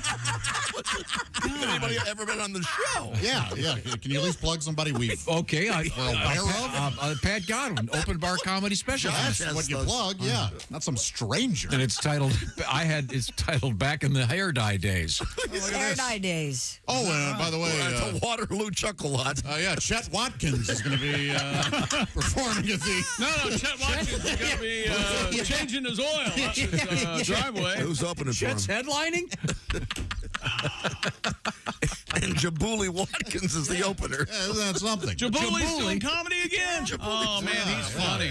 I don't know about Godwin, but Jabuli's hilarious. I thought he was touring with Chick, singing If I Were Look a at Rich this Man. at the Bismarck Laughter Palace. It's Mookie Wilms. Hey! Oh, Mookie. Yeah. There probably is a laughter Dear palace. Bob and Tom, Yes. my penchant for exploring products you represent begin with the Steven Singer. My wife loved her gold roses. See? I got her engagement ring from Steve. I've been a regular Omaha Steaks carnivore. I gratefully been enjoying orange insoles, currently shopping for a Sleep Number bed. However, I am truly hooked on my Raycon earbuds. Just got my second pair of everyday earbuds, the Royal Blue. Oh, nice. I also have a pair of everyday headphones, absolutely indispensable when working outside. Both the headphones and earbuds make outstanding hands-free devices for cell phone calls. Thank you for bringing true quality in representation. That is from a gentleman named Dana. And and Raycon, they've upgraded them. Right you are. Just launched their upgraded model, the best-selling everyday earbuds. Now they have active noise cancellation, ergonomic design to fit the widest range of ears, multi-point connectivity that lets you pair with 2 devices at once, weatherproof, sweat-resistant, plus the new colors, blush violet, forest green, royal blue, and a 30-day happiness guarantee. So go to buyraycon.com/Tom today. Get 20% off your Raycon order plus free shipping. That's 20% off and free shipping at buyraycon.com/Tom. That's buyraycon.com/Tom. If you got a trip planned this summer with the kids in the car, I'm telling you, those Raycon headphones, you put them on the kids, and all of a sudden, the glorious silence, and then you can listen to whatever you want while they're watching whatever the hell it is they're watching on those iPads. That's a real family man. Yeah. Oh, yeah, you know what I'm saying. I love my kids. You don't want to have to suffer through whatever, you know. Oh, gee, another movie about high school. That's just what I wanted to see. Another zombies. 10,000. Now, coming up, we have a fascinating story about the human thumb. What'd you say, Tom? And at the Pittsburgh Funny Bone. It's Tom Thumb. This is the Bob and Tom Show. Just got to get a hold of us. Call fast.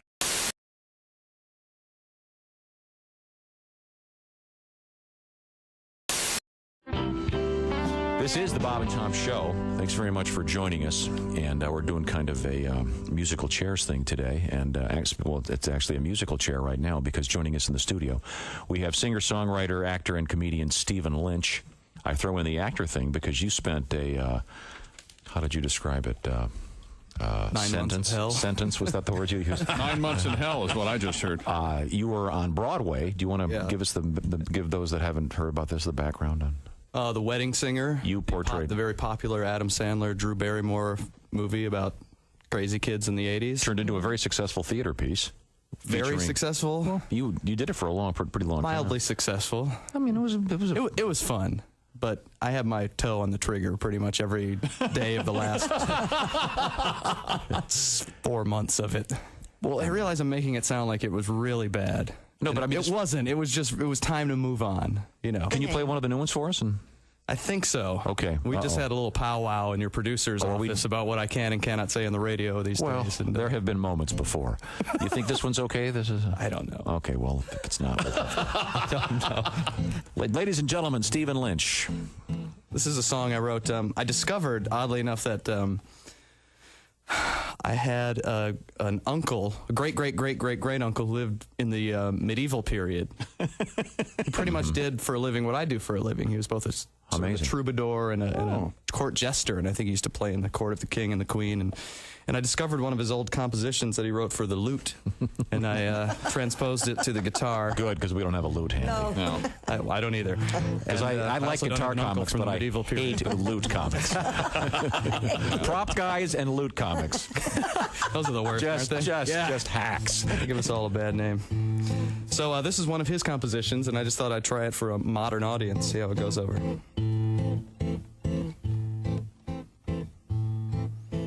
Come, fair lady, to mine bed we go, and verily sweet pleasures we shall know. Yet, where thy belly meets thy limb, I beseech thee, give a trim, for thy bush doth overflow.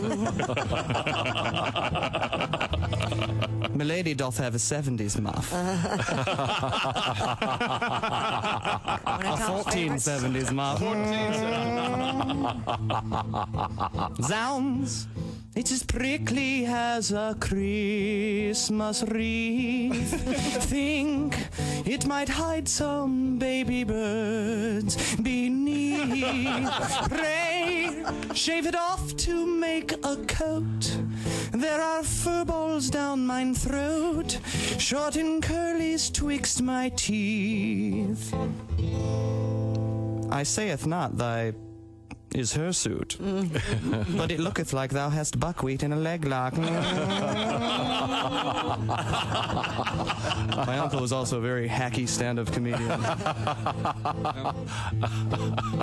But soft, what hair through yonder girdle grows to be, oh, not to be put in cornrows. Oh, it is beastly and unruly, and it smelleth of patchouli, and that offends my nose. I sayeth not thou art furry down there, but it doth resemble Fidel Castro eating a London broil. Tra-la-la-la-la-la-la-la-la-la-la-la. Tra-la-la-la-la-la-la-la-la, medieval bush. Bravo. Stephen Lynch. Thank you, lords and ladies. Thank you. Stephen Lynch, ladies and gentlemen. What is a lute? A lute it looks like a pear-shaped ukulele. Yeah, it goes... Kind of a... Well, there's no neck. There's no neck, though. Yeah. They look like guitars. I think those are lutes. To change an old joke just a little bit, the best sound a lute makes is when a banjo lands on it in the dumpster, or an accordion, one of the two. I'm sure there's You're really anti-lute, man. I do not. Hi, this is Pat Godwin from the Bob and Tom Show. Thanks for watching this morning's show. To listen, just go to bobandtom.com, check out the list for a station near you, or stream the online radio. Ladies and gentlemen, the law is your friend. It's the lawyers you have to watch out for. And remember this, the preceding has been a joke, not legal advice. Learn to know the difference.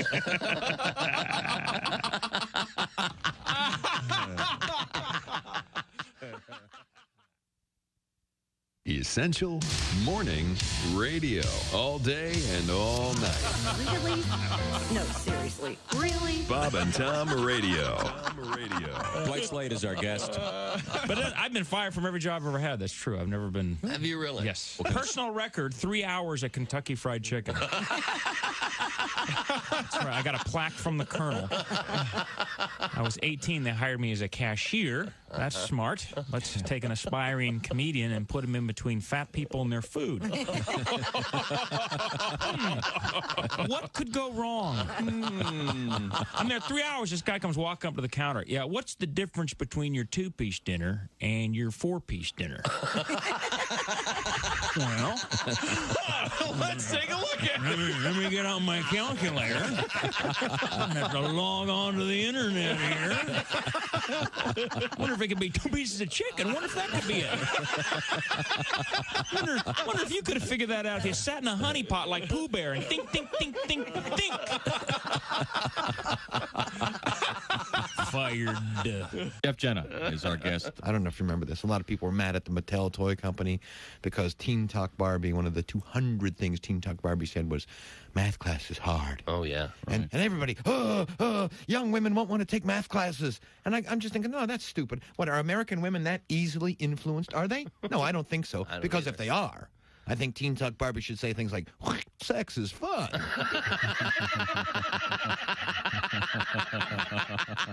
I work hard and give my husband my paycheck. Hi, this is Larry Reeb, Uncle Larry. It's a sick world, and I'm a happy guy, and you're listening to the Bob and Tom Radio. Firm as you'll ever see.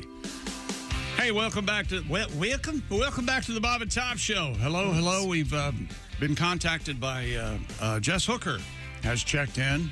Oh, yeah? To let me know that because we're giving everyone's schedule on the air coming up, you had, I forget what the name of the guy was, but Jess says that she'll be at her niece's softball tournament this weekend. Oh, nice. Saturday and Sunday in a place called Westfield, Indiana. So check that out. All right.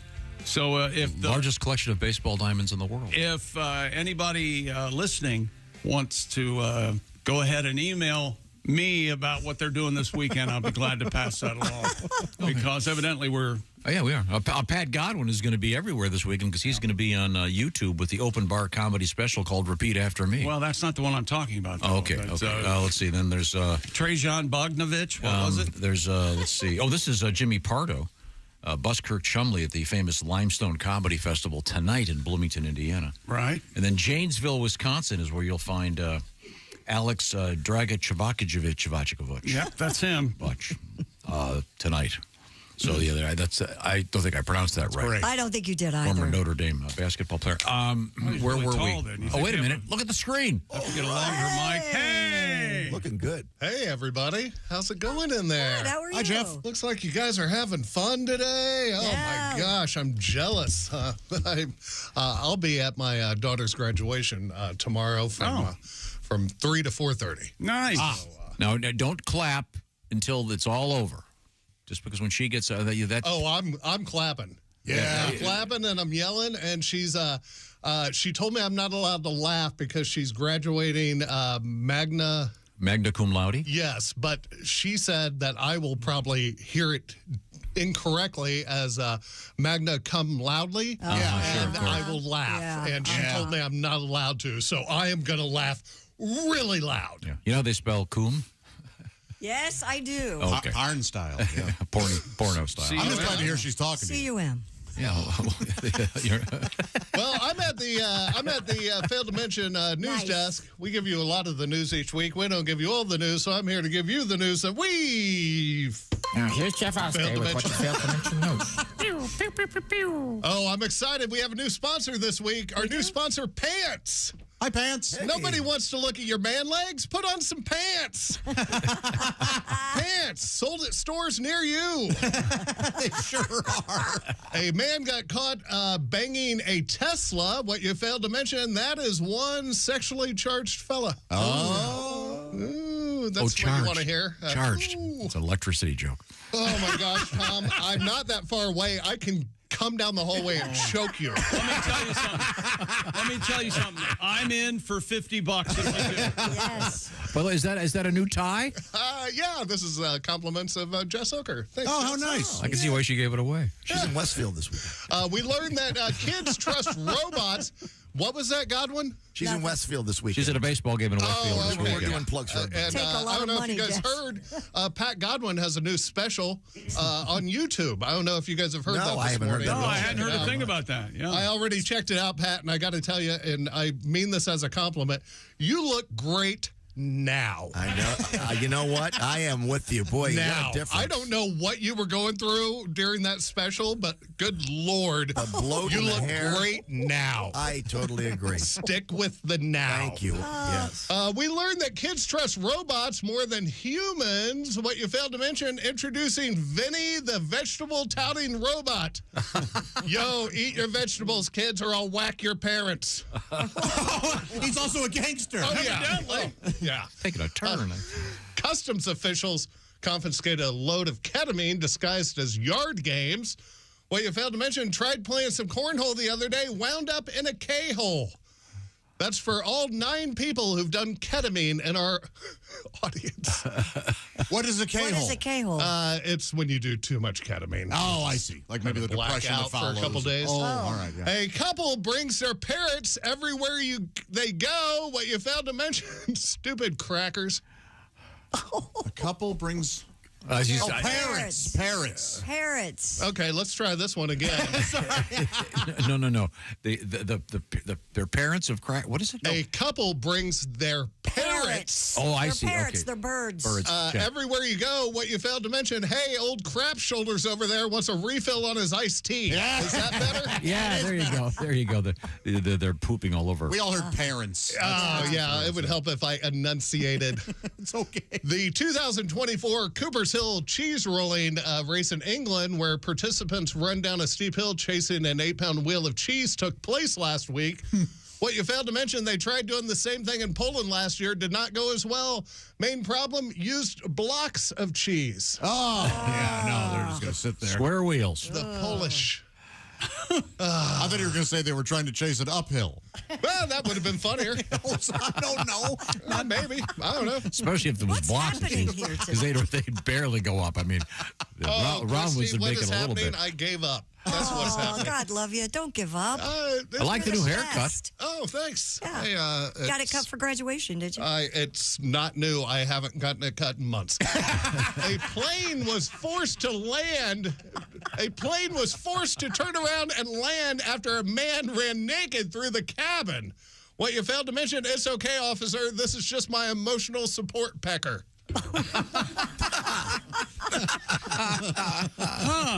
I thought it looks like a new haircut to me. What do you think? He has product. The home, actually, no product. Just ran some water through it. The home. from Home Alone is up for sale, and it has an indoor basketball court. Did you see that? Wow. Did you see this? What you failed to mention, they must have cut that scene where Kevin takes on the robbers in a game of horse. Yeah, they thought it kind of slowed the action. Yeah. It was like a 45-minute scene. It just really gummed up the movie. Of course. We learned that crows can count to 4, what you failed to mention, and the counting crows can count on me not being at their concert this summer. Oh, they're very good. I have seen them and really enjoyed them. I love very the counting good. But crows. I like that Jeff doesn't. Round here!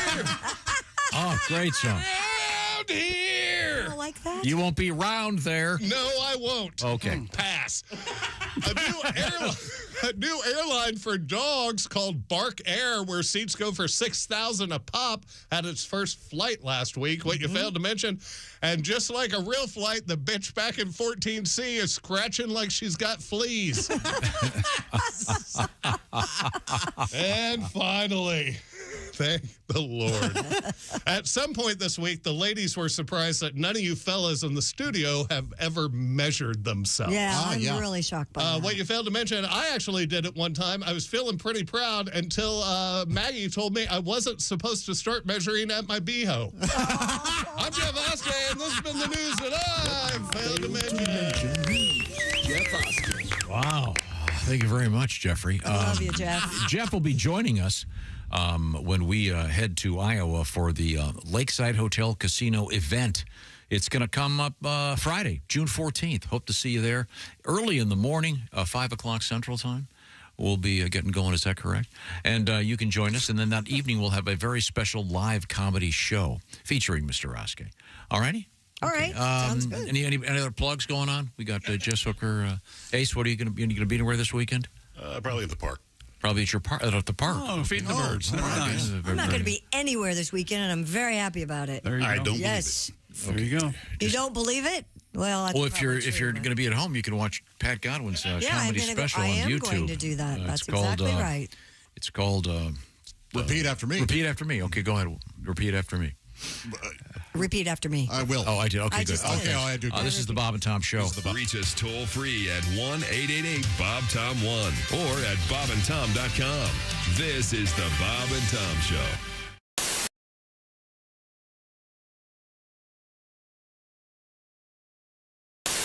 Joining us in the studio now, we have Dr. David Wolf, astronaut, and he and Kirsty are making out. Evidently. Welcome back to Earth, sir. Uh-huh. Oh, there Hey, David, how are you? Thank you. Dr. Wolf is wearing a NASA golf shirt. Very cool. Of course he is. Now you can get those at gift shop. That's no big thing. Dr. Wolf, it's a great pleasure to see you, and glad you're back. The Wolf Man! Thank you, Tom. It's nice to be back on Earth. So, yeah, what'd you do on your summer vacation? Oh, really? You out of space, huh? You win. Yeah, that is kind of a... You do have that kind of conversation trumper. Uh-huh. Well, we got back from the vineyard. What'd you do, Dr. Wolf? I was in outer space. Yeah. Mm-hmm. Pretty cool. Took a few spacewalks.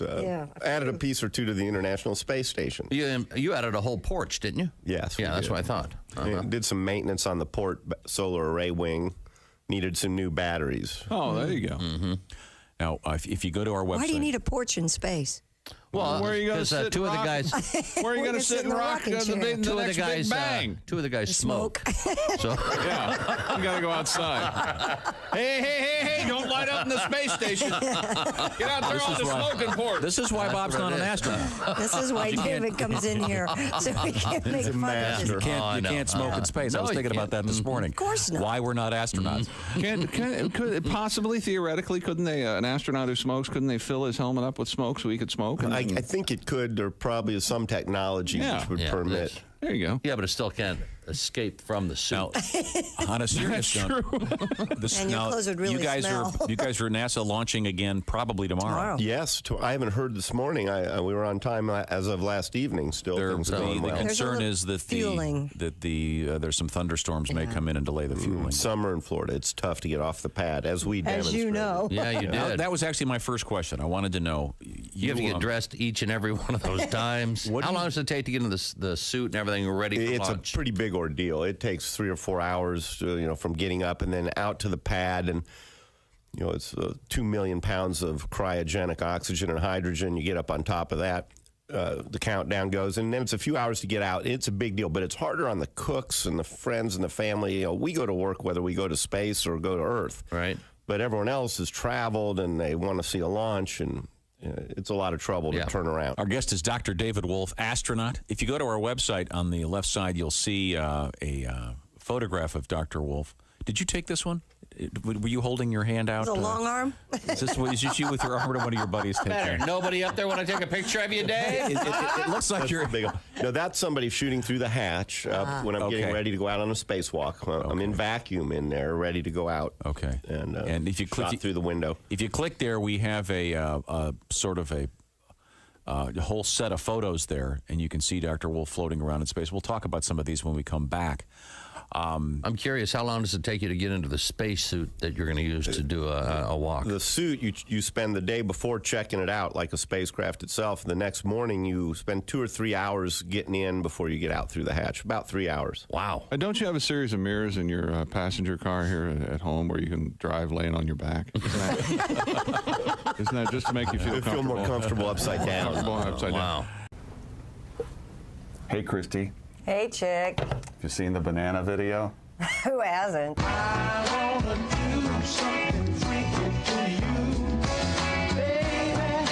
Pretty proud of you. Impressive. Thanks. Yeah. I was just wondering what you could do with my banana. Your banana? Yeah. Well. Now the Bob and Tom Show presents Christy Lee eating a banana.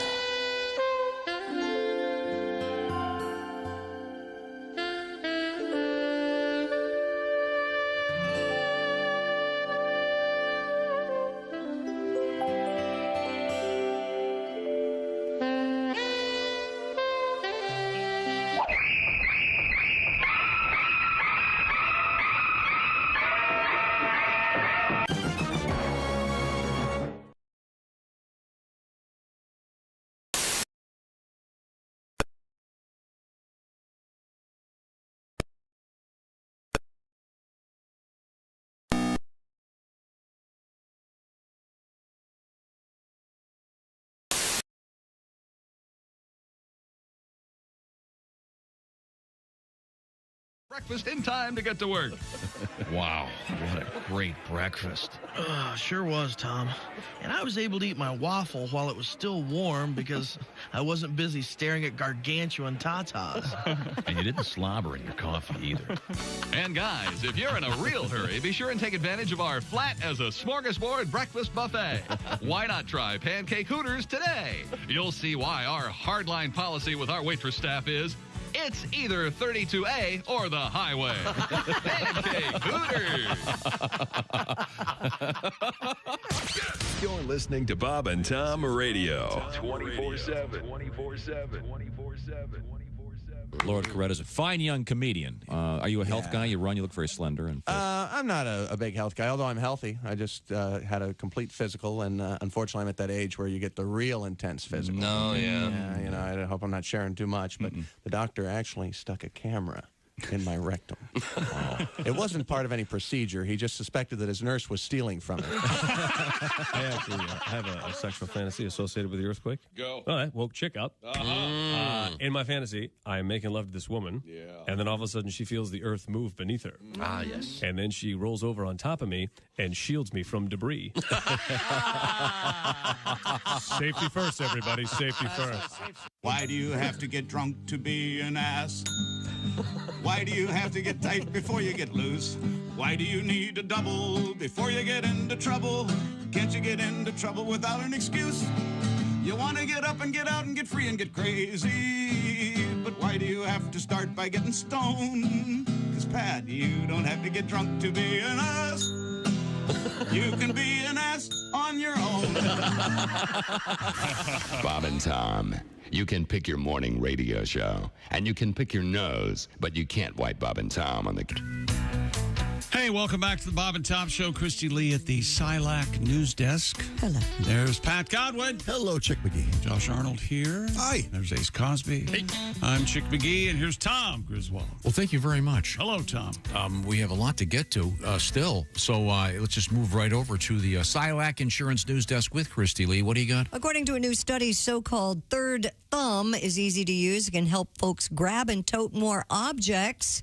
The third thumb is a robotic prosthetic extra thumb. Hundreds of diverse test subjects were able to figure out the extra thumb quickly and use it to pick up things like pegs and foam objects. This was all reported in Science Robotics. The device is aimed at increasing the wearer's range of movement, enhancing their grasping capability, and expanding the carrying capacity of the hand. Would you use a robotic thumb? No. This is ridiculous. Really? Yes. You wouldn't think it's cool? I would think if you'd lost your thumb in an industrial accident of some sort, I would think having a second thumb would make That's why sense. I really like the implications of that. But to have just a third thumb, where would you put it? Where do you put Like here? I mean... God knows. Pat, would that help you play guitar? Pat's not here, Nats. Mick Jaguar. Oh, Mick Jaguar. Hey. Been around in a long time. Yeah. How's everybody doing? We're doing great. Talking about having a third thumb. I'd like another thumb, yeah. Let me sing about it for a little bit. Another thumb makes three, and I only had two. Another thumb for me. Oh, just think what I can do. I can text and drive, hitchhike, and flip you off all at the same time. I have three. Make a dead man come with another thumb. Yeah. How does that work exactly? Make it three thumbs, baby. Three thumbs, baby. Another thumb. Oh, another way to satisfy some sweet... Let me try that again. Another thumb. Another way to satisfy some sweet lass. Another thumb. One in the pink and the other two up. Ask me a question about a movie, and I can reply with three thumbs up robotically. I'm not opposable to another thumb. I like that. Oh, make it three thumbs, baby. Very much. I stumbled a little bit in the middle there. That's okay, Mick. That's all right. Could do another take. A new song. No, it's fine. Yeah, where would you put the... I don't even understand. I don't understand where it would go either. I'm kind of baffled. Maybe right in the middle between your finger, your index and your That's thumb. what I thumb. said, like right here. If we really needed this, evolution would have taken care of it. It's not happening. It's completely silly. That's right. I'll grumble about it as much as I grumble. You just hate technology, don't you? Well, sometimes it's unnecessary. Okay. Yeah. I imagine it's designed for someone who's lost a thumb. That is great. That's not what it sounds But like. it really doesn't. It says they tested on, 6,000 people tried it? It'd make more sense if... I don't know how many people. It doesn't have it on here. A thumb, an extra thumb for each hand. See, I think a thumb to the side of your pinky would be... So it's essentially a mirror image of your actual thumb. I found the article, and I can't find a photograph of this. Is there... are there people born with like 6 fingers and a thumb? Yeah. I think so. Yeah. Huh. Extra digits, extra phalanges. Extra toes. Yep. Okay, now here's a picture of both sex organs. Okay, where is it? Is it on the outside? It's just so weird. I can't. It's on your. It's attached to your wrist. Yeah. All right. So it's right below. The other thumb? Yeah, but it's on the other side. Oh, okay. So that's what Josh said. Yeah, that's. I just found the picture. Yeah. Sorry. Yeah, it's. That would make sense, I guess. It's also a nice neutral gray. Oh, lovely. Mm-hmm. Looks like Data's thumb. Well, they probably didn't want to get into some kind of weird. Oh, well, eventually they would. I bet eventually they will have different skin tones, which is terrific. Sure. For somebody who's lost their thumb. Yes, I ordered a mocha, and I got a Johnny Winter. Johnny Winter. Once again, as fresh as today's headline. Here's an email for Tom. Hey, Tom, didn't you go to a concert with a guy that had a thumb made from a toe? Yeah. I'd love to hear that story again. Again? That's from Steve. That's true. All right. I think we got the story. It was a Rush concert. Yeah.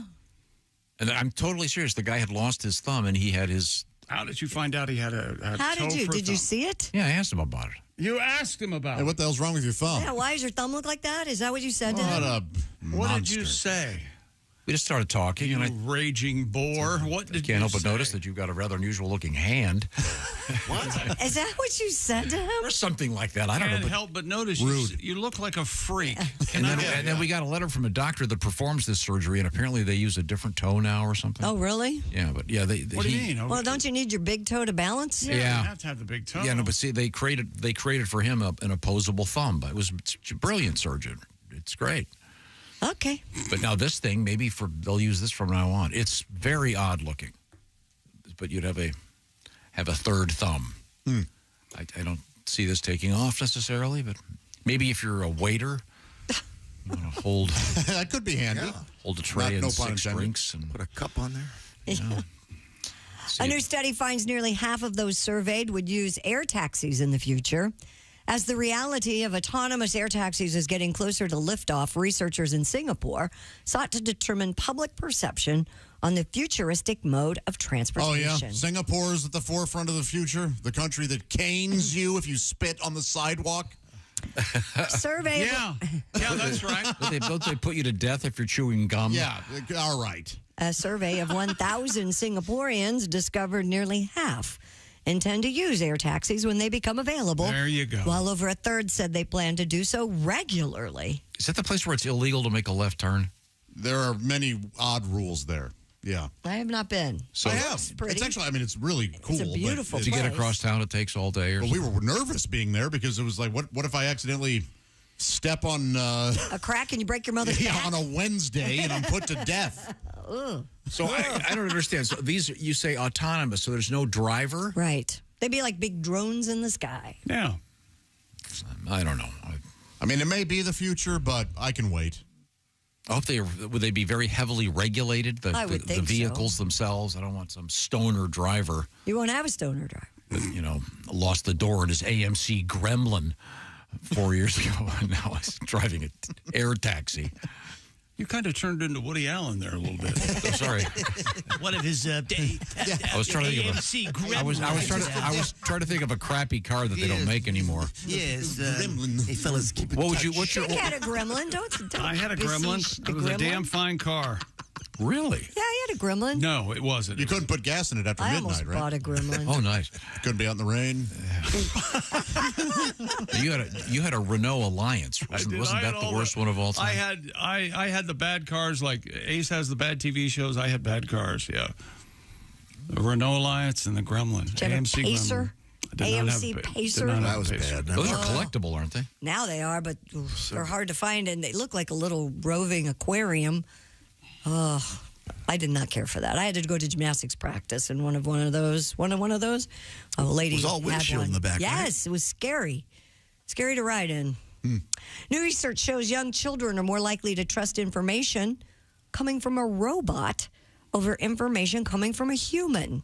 That's great. For this study, over 100 children aged 3 to 6 watched videos featuring either a reliable human and a reliable robot, a reliable robot and an unreliable human, or a reliable human and an unreliable robot. Wait a minute. What's the robot again? Unreliable. What? There's a reliable and an unreliable. Just stick with me, chick. Okay. Researchers discovered that children were more likely to choose robots even when both the robot and the human were reliable.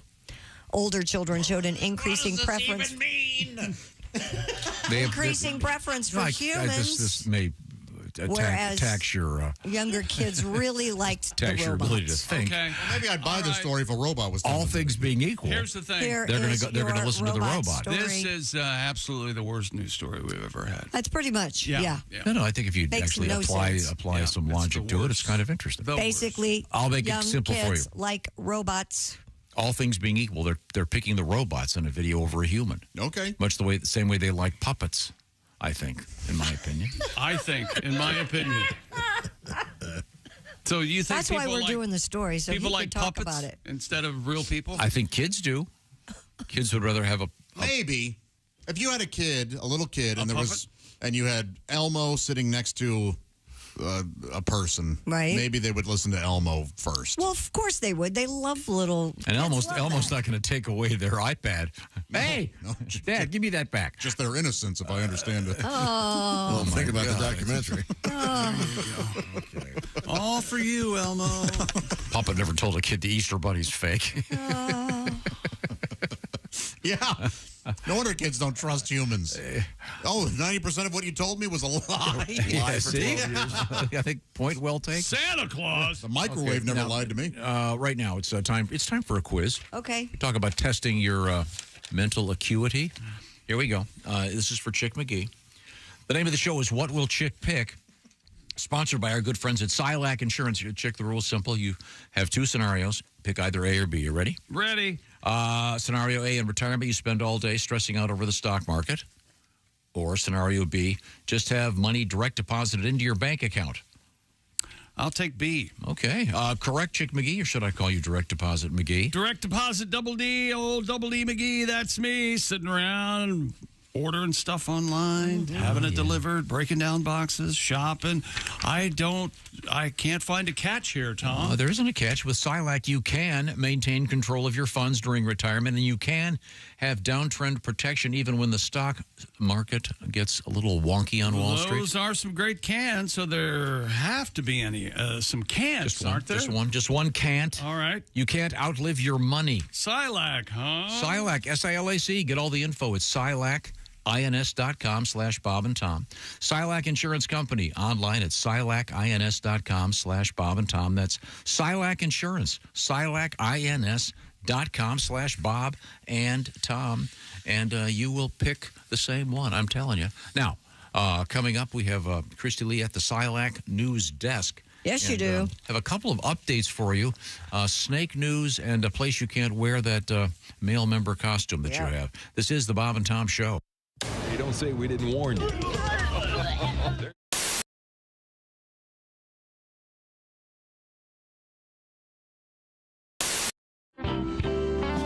Tell the story again, and I always love the story about when you and Cheryl were playing, and the day that you finally, the day that she quit playing one-on-one against you.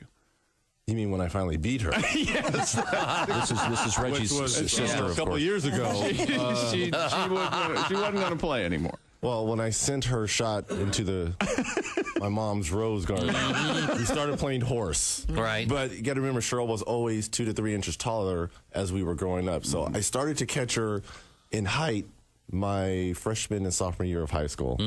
So up until that point, Cheryl dominated me. But she dominated everyone, though. I don't feel so bad. Didn't she score how many did she score that one night? You scored, what was it? 45. 45. 50. And she came in and...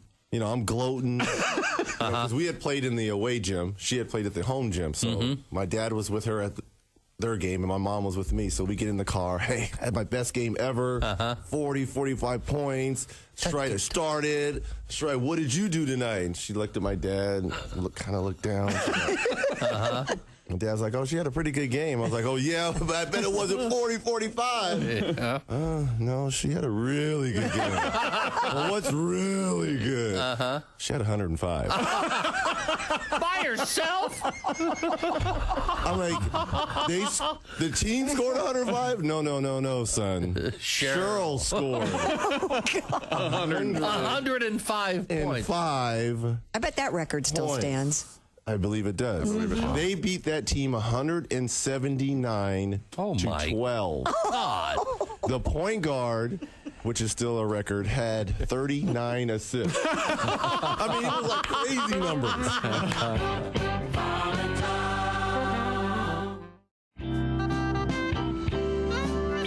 We were reviewing the fantasy date with Ralph and Christy Lee. And interestingly enough, Ralph said you'd pick her up in your Mini Cooper. Yeah, pick her up in the Cooper. Take her to a sushi place. Take her to a sushi place and ask some her, good music. ask her about her day and what she's interested in. And then a little dancing. Yeah. That's impressive. And see when you got Most when you're men dealing don't with take you dancing Oh on the yeah, you first got to date. go dancing. You got to let your hair down. Oh yeah. Oh, yeah. Touch her a Are you lot. drinking? You drinking more than me.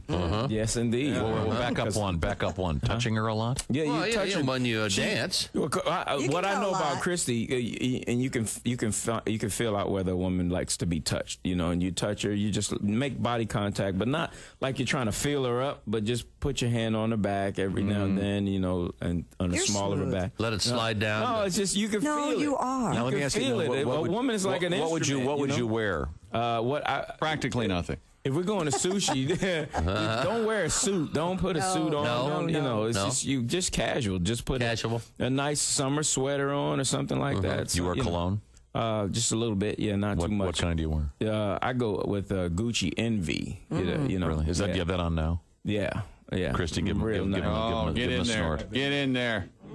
And oh my God! Did you Very lick clean. him? Did you lick him? I think she did. That was nice. Tom's gonna get whipped. I gotta hit that. Yes, you do, Tom. He's very clean. Really good. This is creepy. You know that I'm getting a little creeped out here.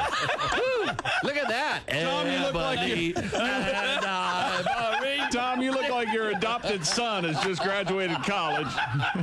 You're over there. This is the one from Cambodia, and this is the one from Africa. I want to smell Christy now. I didn't put on anything. That was hilarious. Oh my I was told not God! to wear Smells good, Ralph. Does Ralph smell better than Christy? no, He's wearing cologne. I'm not. That's not fair. Christy smells like her shampoo. She smells good. But no, Ralph you smell great. What's that stuff called? It's called Gucci Envy. It's a very clean smell. Yeah, it's nice. That is not bad. Not and see, overpowering. men have a tendency to put it on until they can smell it. You're not Can't supposed do that. to. No. You spray it in the air walk just in through front of it. you and walk through it. That's right. That Spray is 'em walk. always enough. Just spray one time. Don't spray 4 or 5. Spray and just walk. one time. See, I'm not a cologne and person, trust that other people. Now, when you smell it. walk through, when you spray it, do you spray high? No, Or you spray it low. about You gotta spray it spray about below neck, your eyes, neck Bob, and or chest you'll burn. level, And then neck and do you chest level. sprint through it real quick before it hits the ground? How do you do that? I've But never how heard of fast that. are you going? Yeah, You stand there on the ready like it's a sprint. So you spray and then you Otherwise, you're going to have penis in there. My goodness, it smells good. Gonna hit you right in the. So you got to move while it's kind of Right. I mean, if about eye level. if you're spraying chest high and walking through it, I'm sorry, you're going to be Well, getting see, the boys. That's the other it, thing huh? about scents is that women love to explore too. So if they catch it, and then they'll try to go and look for it again a little later. Oh, really? Like, where was that? Well, You maybe are an I should amazing just guy. coat it in. I was raised by wolves, so I understand women. Okay. I understand women a little That's bit. really You come in contact with freaks. I worked at a gas station for a couple of years, and the guy I worked with, strange man, former porno movie star from the 70s. Really? Yeah, he'd get confused every time he'd fill the tank. Halfway through, he'd pull it out and spray it all over the car. We lost a lot of good petrol. Hi, this is Augie Smith, and you're listening to Bob and Tom Radio. Hey, welcome back to the Bob and Tom Show. Tom, I very rarely do this, but Josh was telling me the most fascinating story off the air. Was he now? He was telling me that, I'm not sure how long ago this happened, but you said you had switched your shampoo. Is that right? I did, yeah. No. Well, you know what? I'm going to try this other shampoo. Walk me through this again. Okay. Yeah, so that was like 3 weeks ago. With the amount of hair you have, you don't need shampoo. You need Clearasil.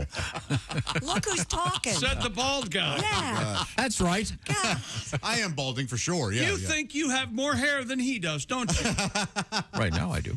No, you don't. No, that's not true, but I'm Of course certainly, it's not true. I am certainly bald. What do you mean you switch shampoos? What'd you go to? It's fascinating. I went to something else, and you know what? Oh, now here's the twist. You don't like You're not it. going to believe this part. Didn't care for it. I see flakes every now and Wait, again. so what were you using? What I was using, this is what really happened. They discontinued the shampoo I was using. No. I take that back. They changed formulas. How do you know? Because when it arrived, I went, well, this is a different color and consistency. And I tried it, and I went, what the hell? This doesn't work as well.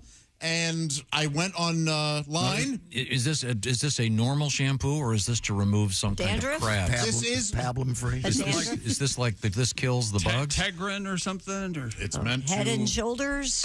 what Metaceuticals. Okay. It's called Metaceuticals, and it's well, that's a laxative. It was Metamucil. It was recommended to me to keep me from losing more hair. Gotcha. It's a scam. Yes. Really? It's a 3-part system. You have your shampoo, you have your What did you take your wallet out and give them the money? That's right up front. No, it's not that bad. It was only $800 a month. And so the thing is, it's working.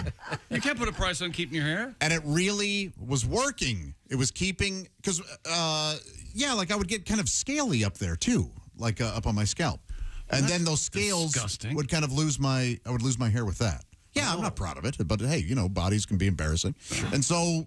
I went, oh, man, and I went online, and people were like, why did they change the This is garbage now. Oh, so you're not the only one upset. So I went to a different shampoo, and it was working okay, but it's a little pungent. It's that... What's the new one? Charcoal. Oh, yeah. Yeah, that kind of thing. And I went, okay, I'm going to try something else. So I tried something else. No, so now I went back. He went back to the Metamucil? No, the charcoal, whatever the hell. Yeah. Tea. Charcoal? Yeah. Sounds like someone with a speech impediment doing a barbecue. What your charcoal? No, it's good. It's like it eliminates any kind of dry. Apparently, I have an overreactive, oily scalp. Yeah, the taco's not hot yet. Nah. And so this is good for that. Yeah. You know what a man uses? What? Baby shampoo. Well, that's what I use. And look at your hair. Yeah. Yeah. Baby shampoo. Look how fluffy it is. What would you do? Did anybody else get the irony in that sentence? Yes. You know what a man uses? Yeah. Baby shampoo. I was quite aware of that. It went right by me. I use that whatever that's called, Johnson & Johnson. What would baby you shampoo. do? No more tears. I'm serious. Doctor said, well, John, I hope you haven't been using Johnson because it accelerates hair loss. What would you do? That's too late. You use all the game over basic Ivory soap. Johnson & Johnson baby shampoo. That's right. Tide detergent. His entire world is 1967. That's it. It worked for, I think we won World War II. Don't say Kennedy. I think I am going to change deodorants, though. Yeah? I learned, so. My deodorant's quit working. I got it. Native's good. I want to try that Squatch. Squatch? Yeah, I want to try that. But you're using Mitchum. Well, we use Mitchum. I use Mitchum. No. I don't know use what Mitchum. she's talking about. No. But No, I use Mitchum. Right now I use Axe deodorant. Really? Oh, you don't. They let you. I thought you could only use that if you were in junior high school. That's the spray. Axe deodorant and this body spray are way different. Does Squatch make you smell like a Sasquatch? I think the idea is that if you were a smelly Sasquatch, this would help you. Ah, gotcha. Huh. And I'm tired of being called the smelly Sasquatch. Yeah. Fair enough. Well, okay. It's good to know. I'm glad you brought up this conversation. And what kind of deodorant do you use? Right Guard? No, I used to. The same as Frank Gifford? I used to use Right Guard. You used to use Right Guard? Guard. Yeah, and now I use something called Tom's. Oh, that doesn't work. That doesn't work. It's a deodorant. It's not an antiperspirant at all. You shouldn't use an antiperspirant. Antiperspirant backs up your pores and then causes you to get massive pimples. Placebo. Not me. That's right. Studies have shown you need aluminum in your system. Yeah. Antiperspirant, you might as well just drink poison, Christy. Good. Yeah. I don't care anymore. It's going to be quiet. I'm at an age, doesn't matter. Now, we had the stupid story about this artificial thumb. Yes. That I think... Back to that, huh? Well, it was a third thumb. Mm-hmm. I disagree. It should be a fourth thumb. I mean, shouldn't it be a third and fourth? Yes, third and fourth thumb. You could. Yes. One on each hand. Yes. I'm sure it's a robotic thumb. It's probably an amazing invention. It would be handy for those that have issues. Sure. Would you put your extra thumb on your right hand, the one you write with, or your dominant hand? Yeah. I'd put it next to my wiener just to show contrast. Wow. Yeah. So you have to have a thumb, Russell, before you play with yourself? Thumb more. 1, 2, 3, 4, I had to go. Woo! This is from RK. He writes, I had an industrial accident and lost my left index finger and thumb. Oh, wow. Ooh, hilarious. Sorry. I bought one of those magician's fingers. Oh, like where you hide things? Yes. You hide the scarf in there? And it helps. It helps? Have a great weekend. Okay, thank you very much. Well done. All right, good. All right. Glad it helps. Did he tell me what my card was at the end there? No? Oh, that'd be good. Where's he performing at this week? He's in Janesville, Wisconsin. Is that right? With, with John Gasper and Alex Dragakovic-Javakovic. That is. Who's on the dog sled team for the summer games. Christy, what have you got over there at the wait a minute. Silac We do News have Desk? listeners weighing in what they're going to do this weekend. Okay. Good. Oh, okay. Tom, my name's Carrie, Kari. I'll be appearing as an audience member with my boyfriend at the Never Not Funny on Sunday, 2 p.m. at Zany's in Rosemont. Well, wonderful. Nice. I haven't checked there. There may still be some tickets available if you'd like to come. Thank you for plugging this date for us, and we hope to see everybody there. That's great. There's one on Saturday Kari and Sioux Falls at Buskirk Chumley with 4 o'clock. with Jimmy Pardo recording his podcast tomorrow. I start my annual training this weekend for the National Guard. I'll be there. Well, congratulations, man! Wow, that's great. For the next 2 weeks. Who is it? Just don't want you to worry. That's from Brian. Thank you, Brian. Okay. I'll be at my granddaughter's first birthday on Saturday. No plans on Sunday. I'll keep that's so sweet. Apprised of changes. That's Scott. Thank you. Hey, chick, I'm doing a staycation until June 11th. Well, how about that? That's from Aaron with 2 wonderful. days. Enjoy that. This is from Lonnie, one of my favorite emailers. I'll be at Shane and Jean's house Saturday for game night. Really? And refreshments in Louisville after. Rick, Katrina, John, and Christy, not your Christy, will also join us. Oh, well, that's terrific. I feel like I'm watching the end of Prairie Home Companion 5 years ago. Before everything got all handsy. Wonderful. Thing did get handsy, didn't it? I don't know. Hey, a Spanish town has banned inflatable penis costumes. Brought to you by Buttermilk Biscuits. And sex dolls due to wild bachelor and bachelorette parties. Wild. Yeah. The resort town of Playa de Ora is a popular location for such parties, with local authorities say has led to some unacceptable behaviors. The new law bans people from appearing on the public thoroughfare without clothing or only in their underwear or with clothing or accessories representing human genitals or with dolls or other accessories of a sexual nature.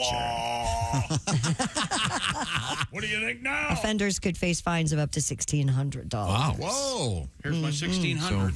And here's my penis costume. So for a little tip of the hat to the sanctity of marriage, you dress up in a 6-foot penis costume. Classic. Yeah. Do they still allow those straws? The penis straws? You know, the bane of every comedian that has a bachelorette party at the comedy club. Usually, if you want to dress up like a dick, you wear an Ed Hardy shirt. Thank you very much. Boy, that was one of the funniest jokes of 11 years ago. Ed Hardy. We don't see those much anymore. No. Really. Authorities in Nebraska have updates on the case against a funeral home worker who allegedly used a sex doll he found in the home of a deceased person. Ryan Smith was arrested last October for allegedly breaking into the Omaha apartment. Recent court filings state the 42-year-old was dispatched to collect the remains with a coworker. Notice near the body on the bed, a very real life-size version of an adult female. Hey, listen, look. First, they always say before we criticize an employee, we should give them a compliment. I compliment you on going with the sex doll. Now, could have been worse. Yeah. So thank you for doing that. Yeah. Later that day. I mean, first of all, so there's a dead body the funeral guy goes to pick up. Yeah. And he's dead next to the sex doll. Do you think the person died while? Maybe. Could. Oh. Hey, sloppy second, Susan. Jeez. I mean, if you got to, first of all, give the doll time to grieve. Oh, jeez. She's just lost her man. Later that day, the property manager reported hearing noises coming from the apartment and later saw the suspect leaving with his clothes disheveled. Did you hear the sounds that Josh offered? So the guy allegedly used it in the house where the the body... 41-year-old was arrested on a burglary charge, though more charges are possible as officials plan to collect DNA samples from the sex This doll. guy's eyes never left the corpse while he was doing the sex. Authorities allege he intended to smuggle the sex doll out in a body bag, but was arrested. Can't we all agree most funeral workers are necrophiliacs? No. That's why they get into the business? I'm sorry. You know that Christy's truth of the niece is That's why I said that. Okay. Oh, but she's a filthy pervert who should be outed. So if I'm getting the story, the body's gone. Right. They've removed the body. He comes back, allegedly breaks in the afternoon to get the sex doll. Yeah, well, to have sex with but he the doesn't sex just doll. steal it. Yes. He He has bangs sex it right with there. first. Right. Well, you want to try it out before you take the time to How do you, test drive. I mean, don't you have to... wouldn't you want to clean it out somehow? No, You would, makes but... it dirtier. Yeah. If its nose is running, you want to empty it. Oh, Full, huh? The old joke. I assume this is one of those ultra realistic. Real dolls is what they're called. Do they have removable parts that you put in the dishwasher? And I know the gentlemen do. They have click-on. Really? Really? Wow. Mine has a removable. Sometimes I take it off and use it as a beverage koozie. Is that right? Keeps my Heineken for shot cold. glasses. Yeah, you can see what I was doing. God. Yeah, I'm very the small. implication being Very, very Where are we small. going to go from that? Beverage, tiny, very tiny. Boy, couldn't fit a beer can in there. Itty bitty. That guy's not far from banging a corpse. No, he's not. You're right. That's creepy. Now, would you consider that cheating? Not this perv, but I mean in general. If I were to have sex with a sex doll. No, if you came home, if you found out your husband has a sex there was a life-size sex doll in the closet. with like 6 feet tall and brunette hair. Oh, I'd be pissed. Oh, yeah. Now, do you remember the guy in England that had the, there was a company that would make a doll look just like somebody? Yeah. And the guy had it made to look like his late wife? No. That's as sad can be. Oh, he loved her. But effective. Wow. They do, and they look remarkably like the person. I mean, the one of my dad is dead on. I mean, it is. Now, is there a heater? Or are they room temperature? Do you let him play the banjo every now and then? Or? Yeah. Is there like a plug-in thing like my ski boot warmer so you can bring that thing up to 98.6? These are all fair questions. Christy, would you consider it cheating if your husband had sex with a corpse? Yes. You know something? And I would be divorced again. There'd be a couple different issues here. Yeah. Is that what would bother you the most? Yeah, I Jeez. I should have to deal with that. Yeah. I mean, isn't that a wife has come home and learned that about their husband. Wouldn't that be awful? Yes, that would be. Hey, here's some things our listeners are up to again this weekend. Oh, good. Yeah, thank you. Good Lord. Not having sex with corpses. This is from Clayton. I'll be indulging in heavy drug use and elective surgery in my garage. Elective? Oh, well, that's an exciting weekend. So come by. I'll be appearing tonight at Davos Performance Hall for the performance of a touring musical Wicked with my best friend's wife. It's okay for you to mention that. We are in Michigan. Oh, okay. It's Dale and Grand Rapids. Hey, fellas and lady, just wanted to let Tom know that our girls softball team has a doubleheader at 10 a.m. tomorrow. I'll let you know how it goes. All right, well, good. thank you. That's from Andy. So there you go. Okay, there we go. That's certainly very helpful. Up to date now. Christy, anything else over there? Yeah, an entire herd of Black Angus cattle has disappeared. Of course I've heard of Black Angus cattle. Jonathan Fortin, owner of the cattle farm in Quebec, told Global News that he initially thought his You're calves, closer. Punch her. We're not doing that. thought his calves and cows might have gotten loose. However, when see this right away. Wait a minute. So an entire herd of cows. See, this to me is a Spielberg movie. Oh, what the hell happened? Yeah. This is UFOs. Yeah, abducted. Well, when he found a set of tire tracks and a fence that appeared to have been dismantled, Mr. Fortin concluded they were stolen. He said the loss amounts to about $150,000 worth of livestock, which were not insured against theft. What do you insure them against? Why hasn't there been a Close Encounter of the Fourth Kind or whatever, a sequel? That's just waiting to be made. Quebec Provincial Police. How many cows? How many did I say? How many in a herd? 160, right? It doesn't say how many cows. It just said it's worth $150,000. Where's the beef? I hope he asked that. If that guy didn't come outside and say, "Where's the beef?" Listen, he lost an opportunity. He's laughing like it's funny. What are you laughing at? Police. Where's the beef? Where's the beef? They were cows. A Clara Peller reference. Anything not of this century, and he loves it. I'll tell you what. In Quebec, the McRib is coming back. Modern cattle wrestling is what the police are calling it. Wow. Yeah. Well, that's stolen kind cattle. of ballsy. Christy, would you consider it cheating if you're... If your husband's having sex with a cow. Are you bringing the cows into this? No cows, man. Oh, hey, here's an odd story about a snake. Firefighters in Michigan, this does have a happy ending, rescued a pet snake that got caught in a girl's teacup. Oh, in a teacup. Oh. The Lansing Fire Department said the young girl was having a tea party when her pet snake decided to join in. Isn't that the one that the dumbass is on? What? He's on the fire. Oh, Dave Dyer? Dyer, he's on the fire department. Is he on the Lansing Fire Department? Is he on Lansing? Suburban. How old is No, this? I'm sorry. He's in Grand Rapids. When the reptile... And how old is this girl, Christy, to have a teacup? Her boobs must be huge. Is that even possible? No. It's a tea party, you sick. No. You got your A, your B, your C, double D. I was like, where is he going with this? It goes all the way up to T? Oh, my gosh. You need a wheelbarrow. Or a couple Sherpas. The reptile got stuck in her tiny teacup. Sounds like she's real fat, though. The family visited the Lansing Fire Station number 6, where firefighter Jones, I don't know his first name, bravely came to the rescue and freed the snake. Basketball. Basketball Jones? Basketball Jones! The department said the young lady was then able to continue with her tea party. Oh, okay. You know, they got it out. No, how? One of the guys whipped out a flute. Did that whole... I know. Snake came right out. Did it? A flute. How does a snake get caught in a teacup? I don't know. Hey, Tom. I love this joke. Tom. Yeah. Where's the beef? Where's the beef? You see, because the cows are missing. Where's the beef? All right. Holy hell. Dear Chick, I'm in my recliner this weekend. Thousands will come into town for the Troy Strawberry Festival. That's this weekend. Can't miss that. Troy, Ohio, your Tri-Cities. Pickwick, Troy, Get those Sydney. plugs in. Pickwick, Troy, Covington. My lovely fiance and I will be appearing at Heine's in Elkhart for cocktails, and then the Harvey House in Constantine for cocktails. Well, the backyard at our house Sunday for dog poop patrol.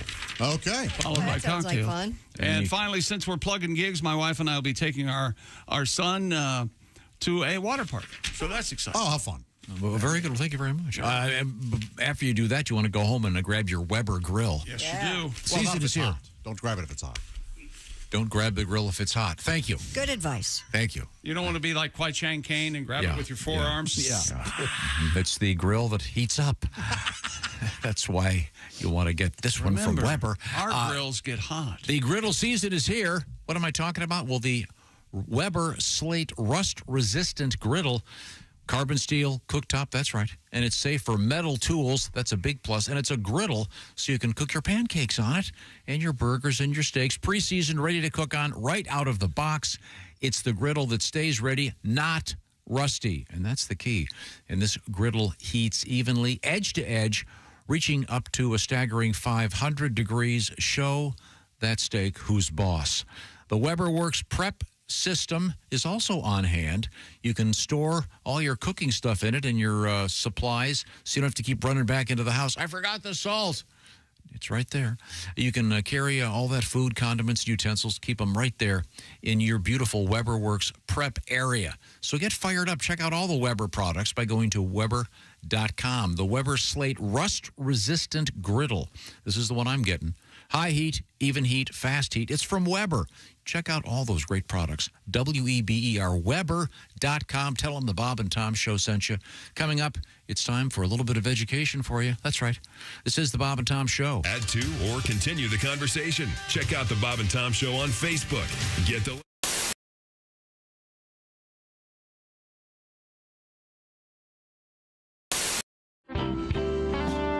Today we're going to do a cover, the only cover that we do. Yeah. Oh, good.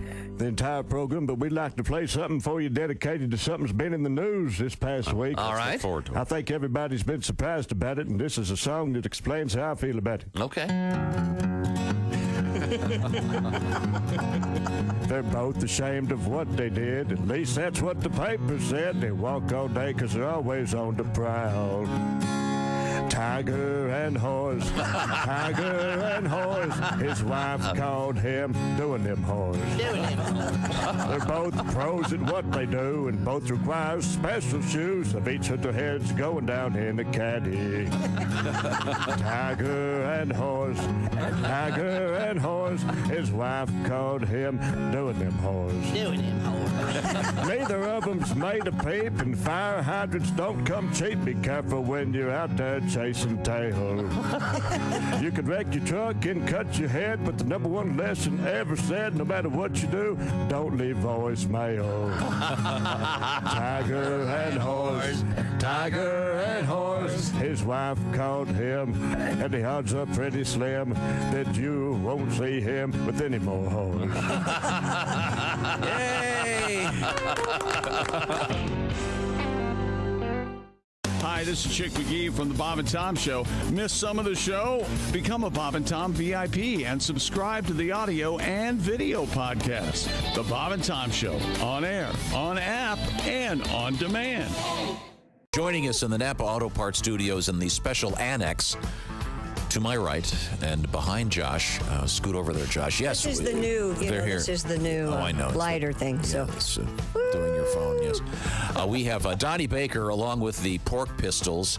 Hey, boys. Donnie Baker on tour right now. Donnie, entrepreneur. Donnie, famous for his koozies and other semi-legal merchandise. Paraphernalia. Donnie, I like your wolf T-shirt with the wolf wearing a nice Santa cap. Yep, it's Santa Wolf. I still got my boat for sale too, Tom, if you can mention that. Okay, now, you know that Morgan Freeman's selling his boat, so you're up against Mr. Yeah, I appreciate him boat blocking me like everybody else. He's boat blocking you? I've got another, now a neighbor, 4 lots down, selling his boat, 500 less than my boat. Uh-oh. And he don't even have an outboard motor on his. Oh. Mine's got an Evinrude's, if you can mention that when you plug it. He don't even have an outboard. He's got an inbred motor, which runs good, but his sister has to start it. So, how can I compete with that? You know, I'm on Craigslist. He's got a whole budget to advertise on Ancestry.com. So, of course, he's that sounds great. I'm surprised you have an Evinrude. I thought you'd be more of a Johnson guy. Nope, got an Evinrude. Stick the governor off it, though. It's a beast on water. So I'm sorry that you're getting yacht blocked, but we need to get to the band here. Once again, can you introduce the fellas in the band? Yeah, on bass, I got Todd Boner. And then on lead guitar, my best friend ever, Scotty Winkler. And on drums, we got Dusty Privet. So this is our band. We're the Pork Pistols. We started off as Dirt Nickel years ago, and then Boner quit, and we came Mucus Plug, and then that didn't last, and Scotty got on the pills, and then we was Turtles with the D. See, we're done with Christian rock. What we're doing here is so much different. Well, now, Donnie, I know we have time for a couple more tunes here. Is this your new original one? What are we playing? This is a new original tape I wrote. It sort of ties into Thanksgiving. Because, you know, this is really the only time of year starting mixing stuff in your meals. Nobody really sits down with 4 or 5 side dishes when they go out, to wherever they're eating. This is like home-style stuff like the Pilgrims did. Oh. But it can sometimes shock your system. And that's what this tape's about, from Donnie Baker and the Pork Pistols. And I'll start this one, Dusty. This sounds like my boat when I start my boat. Oh. Okay, and we do this one because Motley Crue pissed out and quit, so somebody's got to sing our tapes good. Donnie Baker and the Pork Pistols.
in his sunscreen, you know, be like wiping it on, talking about, stop pushing me, Trevor. Damn it, it's so hot out here. You know, our little gang hand sign would be like, you know, when you hold your hand above your eyebrows, trying to make sunglasses, squinting our eyes. You know, we wouldn't be talking about west side, east side. We'd be like, hey, let's go inside.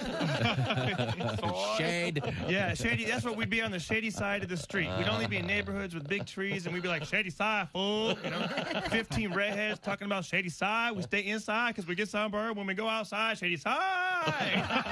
My most recent marriage was a disaster. It made the wreck of the Edmunds Fitzgerald look like a fender bender. Wow. Sorry to hear that. Hello. And you remember Lord's famous line about gun control more. Yes. And the relationship taught me a lot. It taught me they won't sell you a handgun if you're crying. Bob and Tom. They put the F in profession. Hey, welcome back to the Bob and Tom Show. We're all here. Christy, Josh, Ace, Pat, I'm Chick.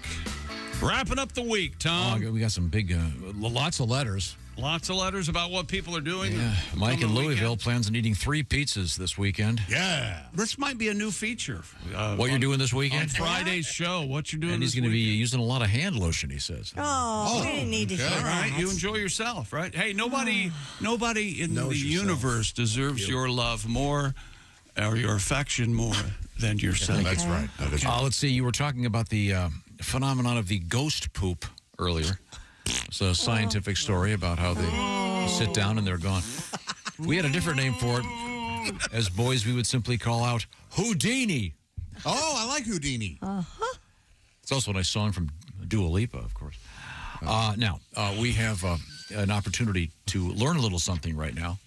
If you'd like to play the proper music. Happy birthday, baby. Is it her birthday today? No, but that was a recording. I'm not sure why that No, was I think we should just start playing this at the beginning of Happy birthday, baby. Because we do the baby. We do happy birthday. Today in history. Out of here, May. Don't let the door hit you in the ass, May. I'll miss you, May. Kiss my ass, May. I love May. I hate May. My birthday's in May. Hate the May. Now, the May. Chick, perhaps you can help me with this. I certainly will. You being an Anglophile. Leo Szilard. Oh, go ahead. I'm sorry. 1859, Big Ben goes into operation. Ooh. Before that, though, it didn't make any noise. What? The clock, no, the clock it didn't? No, it did. On the hour, it would moan. Quack like a duck. That'd be 1 o'clock. Now, is Big Ben just the clock, or is Big Ben is the bell. The bell, okay. Yes. Okay. So you didn't have a bell until when? When was it? 18 something? This says 1859. Wow. Goes into operation. That's amazing. 1876, Madison Square Garden opens in New York City. What year? Is that right? 1876. Oh, Is no it? wonder the rats are so But big. It's not on the original. It's still not on the original site. Isn't it like next door where it is Yeah, I'm now? not sure. It's 80% cockroach. Did you know It's that? creepy in there. You would be terrified to know how many rats are in that building. Ugh, it's creepy. That's in the documentary, right? Let's see. This is good. In 1884, Dr. John Harvey Kellogg Everything's everything. patented flaked cereal, and this was a whole anti-masturbation thing. Remember this? He was a fascinating weirdo. The cereal was a conveyance for saltpeter. Just odd. Keep people's hands off themselves. In 1911, on this date, the RMS Titanic launched in Belfast. Oh. Ooh, yikes. Yeah. You know, that ended. The unsinkable Titanic. In 1961, this is really for you, Josh, Berryland opened in St. Louis. Oh, Chuck Berryville. Chuck Berry. Yeah. Well, I wonder what the hell Berryland was. Yeah, it didn't last very long. Was it a theme park? Yeah. Was apparently. it a Chuck Berry theme park? Well, it had a pool, and then you'd go in the bathroom and get pissed on.